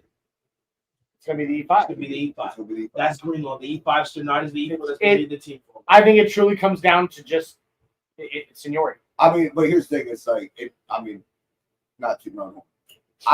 Come on, Sarge. I've had one. I showed up to the unit. I was a transfer specialist, right? Yeah. I joined the unit. There was an E5. They hit me corporal and gave me his job. Oh, yeah. Better at the Okay, job. I can see that, but going into this game, I would say. So putting into this game, the reason why I say that is because Greenlaw's been out. Yeah. So you're saying pinch or not? So I'm saying pinched or not because Hell yeah. because of this season, because who's been there this season. I'm not talking about. But let me interject. Let me interject from a non-perspective of all of that.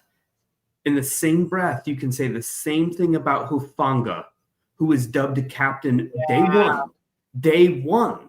Yeah. And that man has been bringing it from a leadership perspective. And Greenlaw, maybe not physically, has been doing the same thing since day one, but mentally in meetings, player meetings, he's all the same. He's been there just as much as Hufanga, right? He's been there just as much as anyone else. And he is a born leader before his Bronco tenure of that he should be a green dot of a NFL defense. He's not an unknown commodity. He's a known commodity. Yeah. But so we're talking about who Hufanga's the E5. Wait. Okay, well, let's just say Greenlaw's the E5 and the Sergeant. E5 is sergeant to people who. Oh, yeah, let's say he's a sergeant. He's the Greenlaw's E5. known. But also, he's a known E5 with a CIB and aerosol wings and airborne wings that came in. But simultaneously, you pin Sternad. You pin him corporal, and you give it to the E5.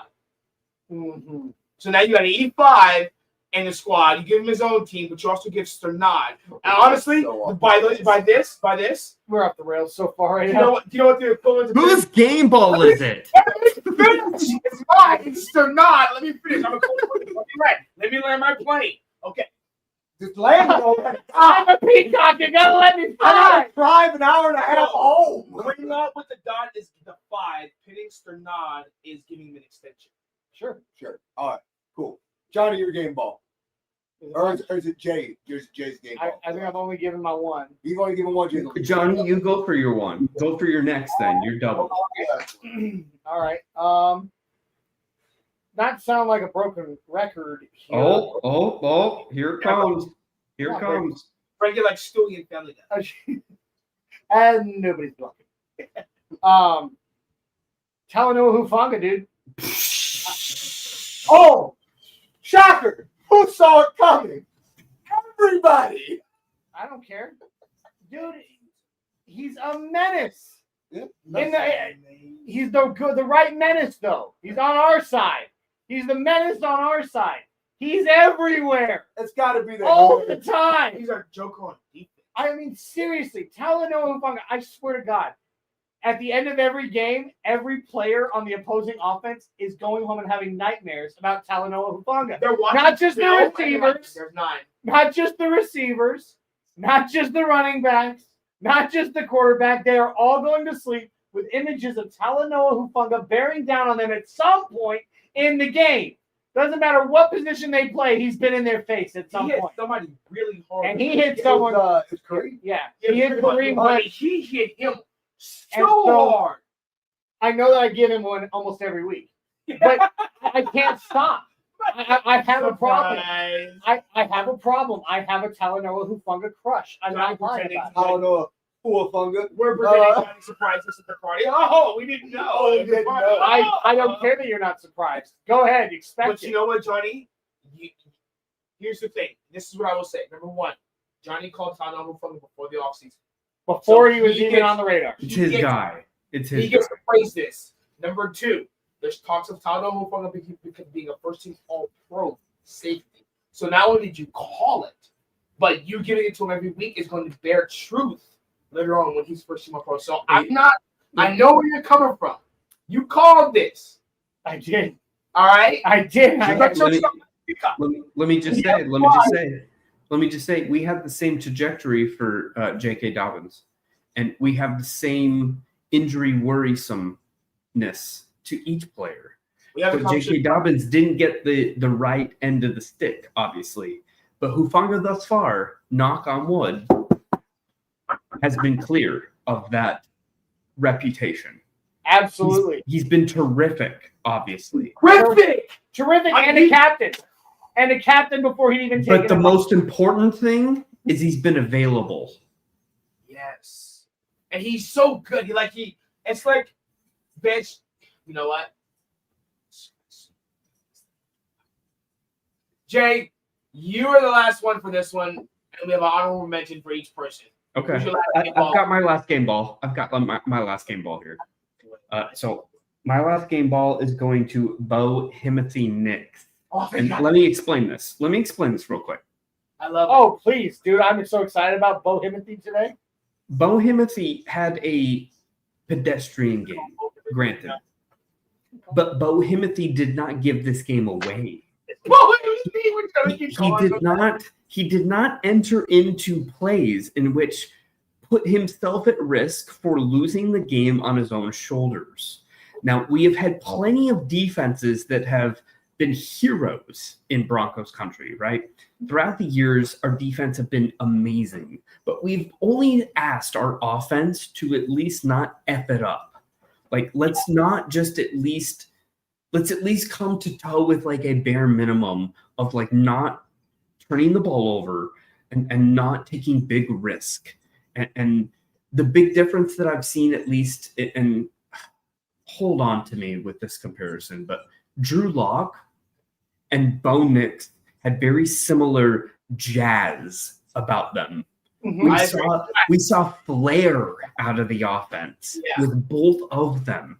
But the big difference, in an overarching sense that I have seen at least, is that Bo Nix put our team at risk with some of his plays, whereas Bo Nix is smart enough to peel it back and to do conservative plays when necessary, because he knows what type of defense he has on the other side of the ball, and he knows what type of team overall we have.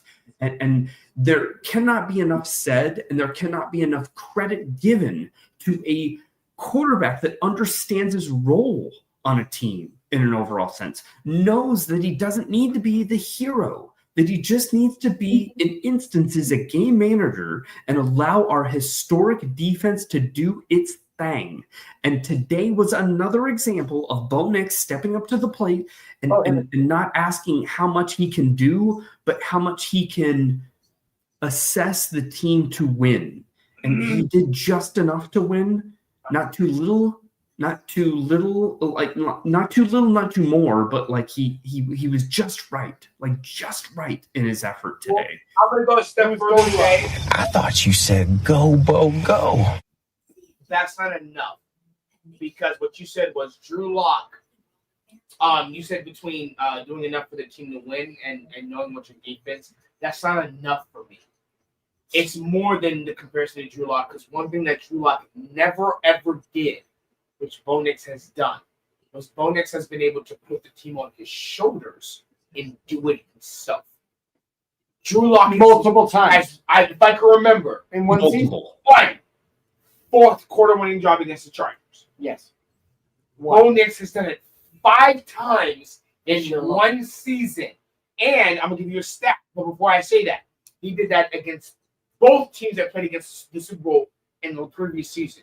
The stat is he has the most fourth quarter comebacks in the first 2 years of any quarterback in NFL history, surpassing Peyton Manning and Andrew Luck. But So Drew Lock, so the thing with Drew Lock was, don't throw away the game because we have a good defense. What Bo Nix is we have a good defense and simultaneously put us on your back and win the game. that's the swagger factor of the difference. On Swagger factor. The game. You count on Drew Lock to not give away the game. But with fourth quarter bohemity, you say, hey, what is the game? You got it. So Drew recited Young Jeezy. Bo lives Young Jeezy. Let's go. Well, I put on. I put on with that. I'll be honest with you. When it comes to giving game balls to Bo, right?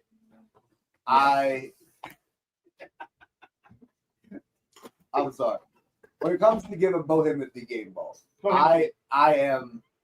I'm fairly critical. It takes a lot. It takes a lot for me to get Bo a game ball. well, let's look at the stats for a second. I have it right here. I got it right here. And for this game, right? 37 attempts, 24 completions, 295 yards, averaging 8 yards a pass. Right, he had 2 sacks for 12 yards. It's football, it happens, and a passer rating of 89.4. Right, that's an average day for. Sure. That's a good average. I mean, 89.4 is not what you want to see. It's not what you want, but it's winning games, right? It is winning games. It's winning games. So my thing though is that I didn't see Bo throwing passes into, like, I think there was only one time that we saw him throw a ball into coverage that could have been true danger, in true danger, right? Which is so nice to see from him, because how many times have we seen him throw balls and go, that's getting big. Yeah. Right. Like, he knows right away. Like you know it. And not only that, I've been getting caught calling him overthrow Bo for a while. Right? Because he has been. Right? And to see him actually hit his receivers in stride. Right? Yeah. And not like he had 1 or 2 bad throws, which is fine. You're not gonna make them all the time. But to see just kind of the well-rounded Bo that we know Bo can be, it was just nice to see. That throw to Troy Franklin, It was. that over the shoulder sideline throw where Troy Franklin beat up the line, that was a deep ball throw. That was timing in the pocket, perfect over the shoulder. Mike, you're absolutely correct. It was on-time throws just when we needed them. It was excellent. He looked like year 2 what we expected Bo. Yeah. Oh yeah, and to kind of add a little bit more to it. We already said it earlier in the show. I said it earlier in the show. His footwork this week, Much better. So much better. So much more clean, smooth, planting the feet, making adjustments, swinging the hips, whatever he had to do, he was doing it better than we have seen in a while. It's what we saw last season in the from Second half. the second half of the season. Oh, wait a minute. I get it that we shouldn't have had to wait for another second half of the season to see it. Do we see second half Bo at 9? Well, Do we see second half of the season Bo at 9-2? What? Bless you. Bless you. I'm going to go ahead and start off with honorable mentions. I don't want anybody to take it. Bless you. So I'm going to start off with honorable mentions. I don't want anybody to take it. I came back in here specifically so no one would take it. Defensive line. No, you're close. Honorable mention. Who's got the balls is Vance Joseph. Now, Oh wow. I've made it. Oh. Everything I've said so far has been pretty good, so let me make my case again. That's You don't almost need- as bad- it's easy. That's It's almost easy. as You bad don't need as to. football. As Halloween. Oh, Lord. No way! Surprise! Honorable mention Greg Penner. Tell me, Yost. But but the reason why I say that, this is week 3, 2.5 or 3. You say 2.5 without Pat Surtain, DPOY. This is week 1 without Green Dot. Yeah, So now we're missing these big time communicators, these big time guys on defense. the pieces. The pieces. The pieces. It's like when you take these pieces out and you look at the puzzle, you're like, I see you've got most of it, but I can't tell exactly what the picture is. Yeah. I see what you did, but It's like looking at one of those magic pictures on the wall where you gotta like cross your eyes, and all of a sudden you see and like so what Van a Joseph new did image. was But you can't quite tell what the image is. You just know it's there. Van Joseph came in to the person looking at the puzzle and said, "Hey, I know you see those pieces missing, but this is what the picture is." And they say, if I twist my head, I can see it. And that's what he's done over the last few weeks. Was even though we've had these pieces missing, and you don't see the full picture of what this defense can really be, you've seen what this defense is. Hey, the man.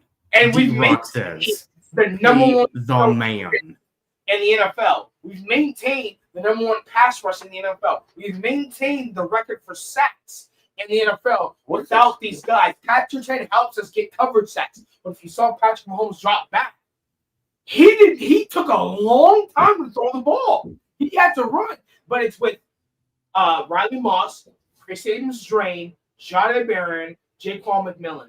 2 out of the 4 guys aren't starters. But even though they weren't starters, he was able to call a game where the Patrick Mahomes was an MVP talks. Can I? No, that's 2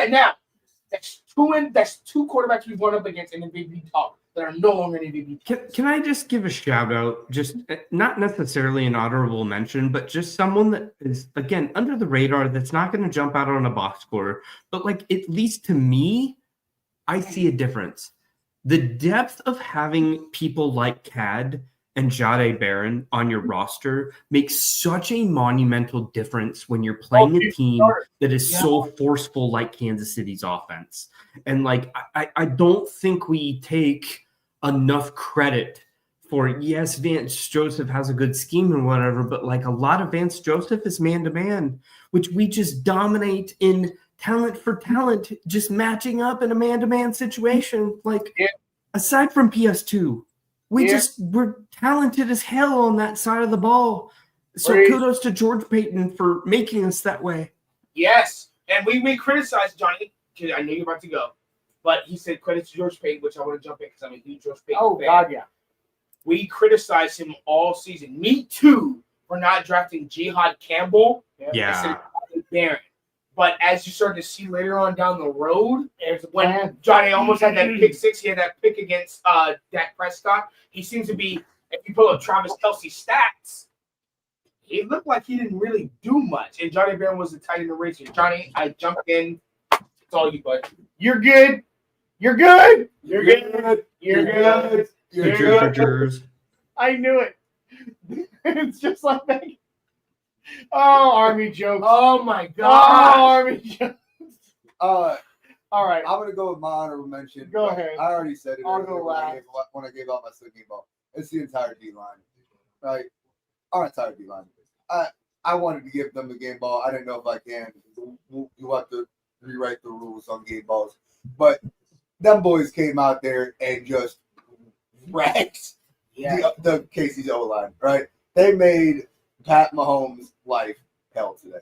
And it was so explosive and just so beautiful that I'm so in love with them. Like I said, Zach Allen jersey, number 99, is probably going to be my next grab. Mm-hmm. Zach Allen pumps me up. He didn't do much today. All right. I think that was mostly because he's getting held by some, offensive linemen for sure. But no, I think between that, I think coming into this game, we had 46 sacks. Coming into week 11, we are now at 49. So if we continue to keep creeping the way we are for sacks, we have a real chance. Awesome. At breaking the sack. You're here. Like if we keep this average of 3 sacks, I mean, we play again. Look, I'm calling it right now. We're gonna have 6 against Mariota. For sure. Oh, Jesus. Like Mariota's going to have a bad day. Oh, Jesus. Jesus. Lord, have mercy. Oh, my God. Oh, I'll go to church that week. Oh, my goodness. I honorable mention the entire D-line. I don't think anything else has to be said. Yeah. Dude, our D-line played phenomenal. Like, Our trenches in general. I would even flip it to the other side and say our offensive line was definitely not a reason we lost a game. Definitely, like they were not a negative to the game. They were a plus. They were a net positive. Yes. I'm so impressed with Palczewski, who week after week, you forget. Ben Powers last week was on the side field. So he's getting ready to ramp up to come back. Hopefully. But you forget Paltrow's been elite at left guard. Excellent.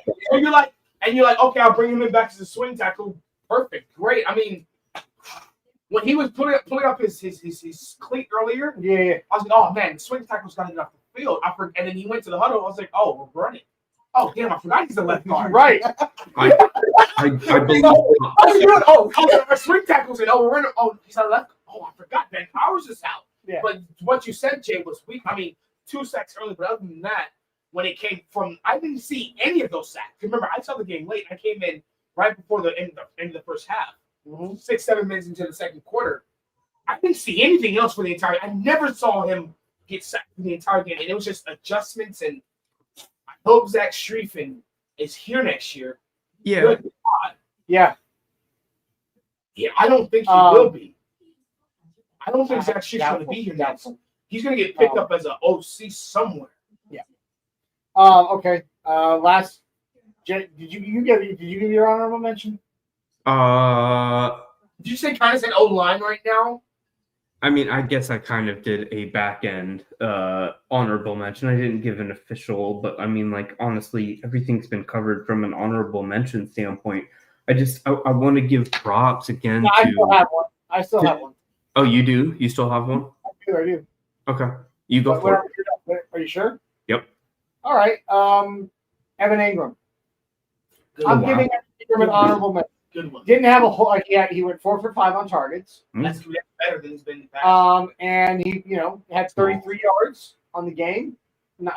Long was 9. It's not colorful, sexy numbers, but we finally saw him get targeted more than once or twice in a game, and on the other games when he was targeted more than once or twice, drop balls, overthrows. Yeah. Tonight, 4 for 5 for 33 yards, and a few of those were for drive extending first downs. That kept our game rolling, and I gotta show him some love for that. Yeah. What you're missing out on. Not terrible.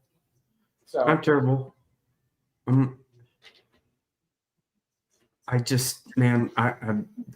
There has to be some sort of honorable mention just in an overall sense of team. I don't want to give this to like Sean Payton necessarily as a head coach of, being the CEO of the team, but like they just out coach Andy Reid. Well, I mean, we just beat a team that we have really, we haven't actually legit beat in our era. Like in our current construct of our team. Like this is a big, I think our team understands that, at the end of last year with Kansas City starters out, that wasn't a real victory over this team. But like this is a real victory over this team. And this should be a confidence boost of like, no, you are upper echelon of this league. Like internally, I feel like this is a game that can churn some, positive vibes in the locker room to like lead us to a playoff run because we've got victories already. Like we just need the vibes going in. You're always about how hot are you going into the playoffs, not what you've done in the regular season. Now I want to be a hot team going in.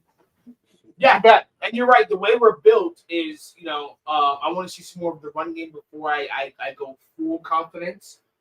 Because if J.K. Dobbins was still healthy, I'd be fully confident. But I want to see some more of the run game. But like you said, sure, just offensive line, elite.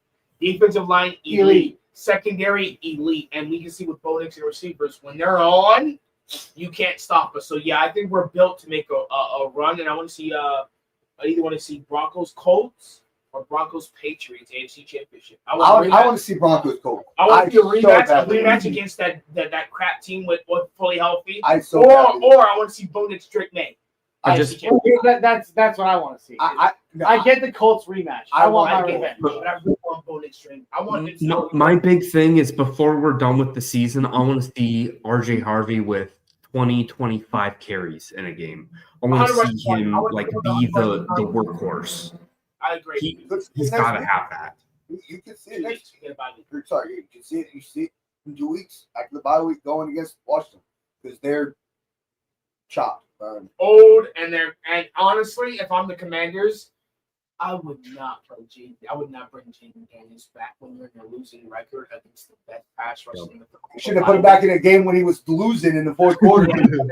Like, God. what are we talking about? I would another week. Do not bring him back against the Broncos.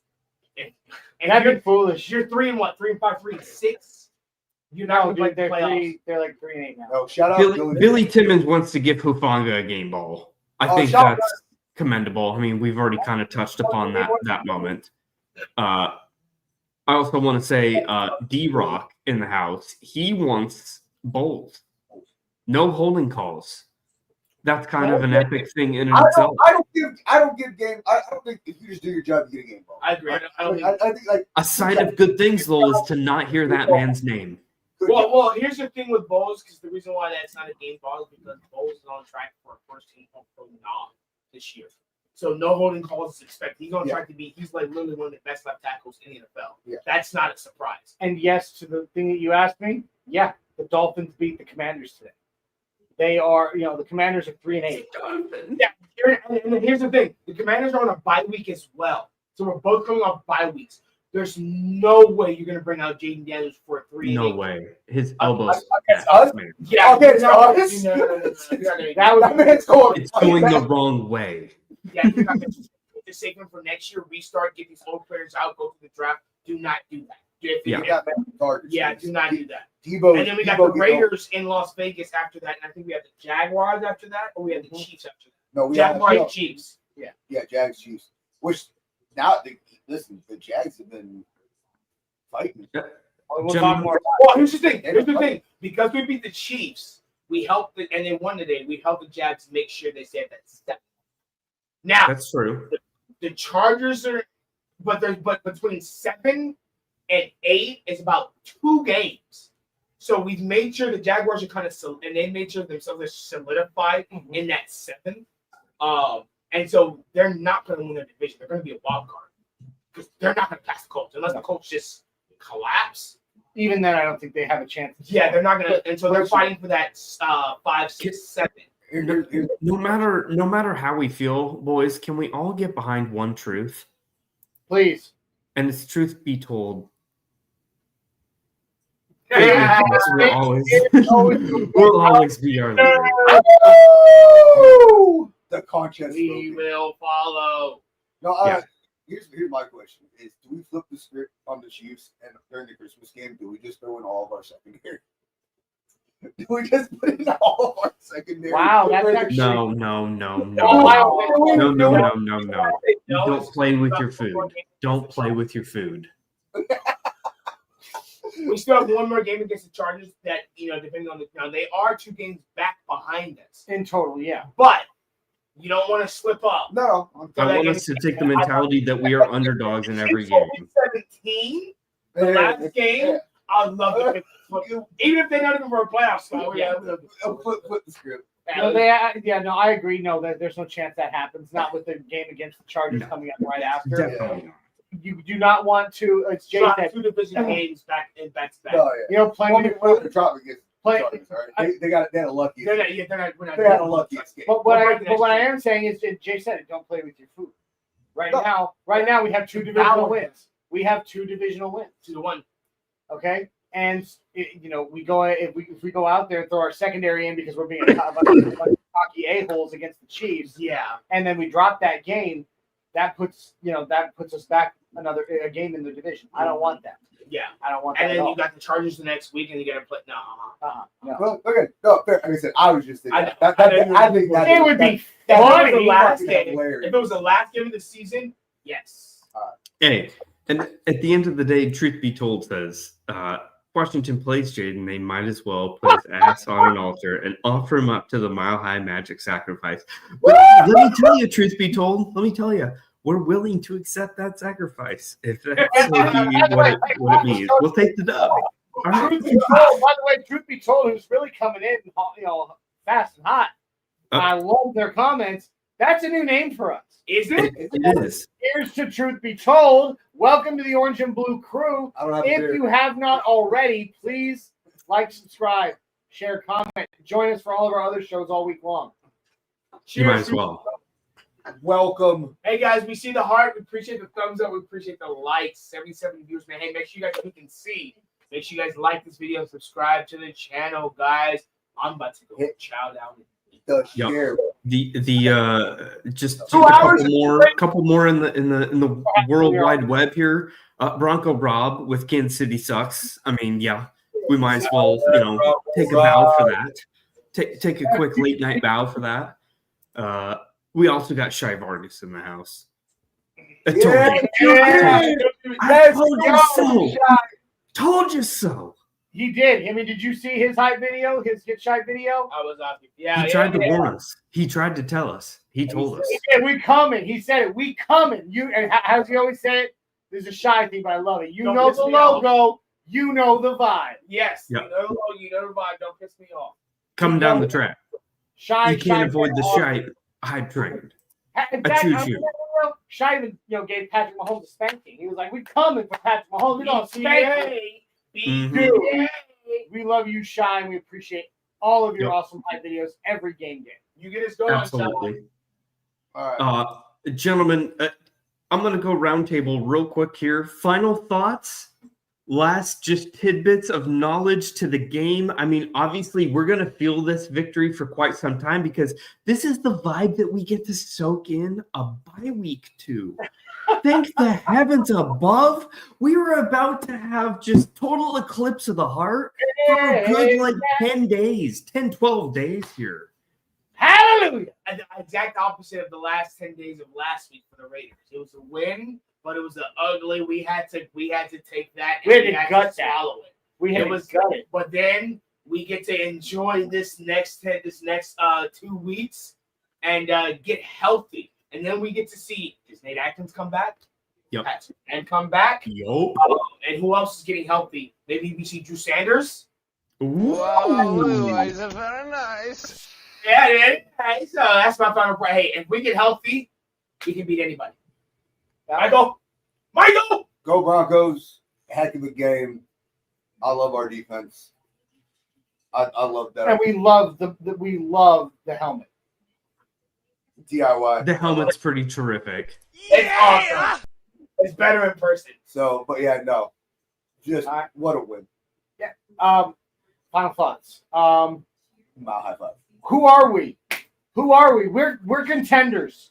Yeah. Who are we? My first time saying Hey, everybody out there in the national media who's continued to doubt us, I see your tweets. All right? You know now. Now you know, too, what we've known all year long. What did Sean Payton ask the locker room? Who do you fear? Nobody. We just beat we've beaten both Super Bowl teams in the same season. Oh my God. We are not afraid of anybody now. And I am not scared. And Nick Wright, oh God, thanks for your tweet. Thank you for your tweet, Nick Wright. Feeding us. I am going to sleep so soundly tonight knowing that you had to admit that you were wrong about the Broncos. I can't wait to watch. That is like the ultimate. That is almost as sweet as the actual win itself. So for me personally, just the fact that I am going to wear Bronco jerseys for the next probably 5 days in a row out into the public, just to boast the shoulders out and say, "What up, meow?" Because I live in Chief territory, and it's rough out here in the Midwest. So these are the time frames where I soak in and say, "F y'all." So it is terrific. Let's go. Can I give one last final thought, not Broncos related? What a time, not for you guys, because you don't care about me. What a time for being a Denver sports fan. The Nuggets are dominant and tearing up the league. 3 on the road wins. in a row against playoff teams. There it is. All the Nuggets are good. I'm just here for context. And the freaking Avalanche already favorites for the Cup. Oh yeah, Killing I and mean, slaying, literally putting up that's a shoe. an average of 4 points a game in hockey. That's By the no Avalanche. Unbelievable. And then, of course, our Denver Broncos now. Yeah. 9-2. And Owen literally, 9-2. who said it? Who said they had a stranglehold on the division? Oh, wait. Nick Wright did. Right. We have a stranglehold on the division. What a time to be a Colorado sports fan. The big three, we have the potential, and I'm not just saying this. You can hot take me if you want, Jay. The way the Broncos played against the Chiefs today, we could make a push for the Super Bowl, and we could win one. Yes. We have the potential right now to have 3 trophies in Denver at the same time. Who? Oh, you're talking about all the sports. Nuggets. All the That's all- sports. I'm talking about all the sports. I'm talking Broncos, Nuggets, Avalanche. Not this All of all. us. Everyone is leading our conferences in their respective sports. We have the potential to see 3 Colorado trophies in the same year. Imagine a parade of. Imagine they do the individual parades, and then they say, you know what? We're gonna do a parade for all 3 teams. Dude. See, We're going to Colorado for that one. Oh, I'm not even a Habs or Nuggets fan, but I'm going just because I'm a Broncos fan. I want to see that amount of people. so I'm gonna cry. I don't know. I just had to say that. I had to say. Dude, What a it time is a glorious time to be a Colorado sports fan because, I mean, literally, we have the best offensive and defensive players in the world when it comes to a sport like hockey.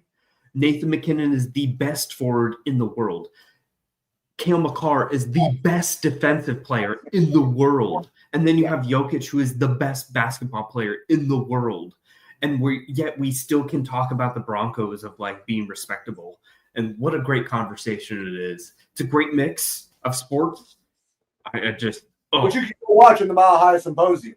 Yeah, you can. Yeah, catch them all. dude, I'm jealous of them. I'm so jelly of them. They get to mix it all together and they get to just talk about it all. Check out the Mile High Sports Symposium. All right, that's my final. That's my final thought. I had to say it. That's a good final thought. All right. Anybody else? Isaiah? No, close it out, Jay. Okay. All right. Get it, let's get Do out. you want a Mile High Five? I mean, we just beat Kansas City. Johnny, we beat Kansas City. I mean, this is kind of the night that if you're going to do it, you might as well do it, Well, right? we gotta do it then. We gotta do it by all means. There we go. All right. So So, Broncos country, this is the Mile High Five. We invented it right here on the Orange and Blue Network. What you're gonna do is you're gonna put your arms out as far out as you can, and when I say it, you're gonna give me a big Mile High Five. go! Snap, crackle, pop. Mile High salute to y'all. Good night.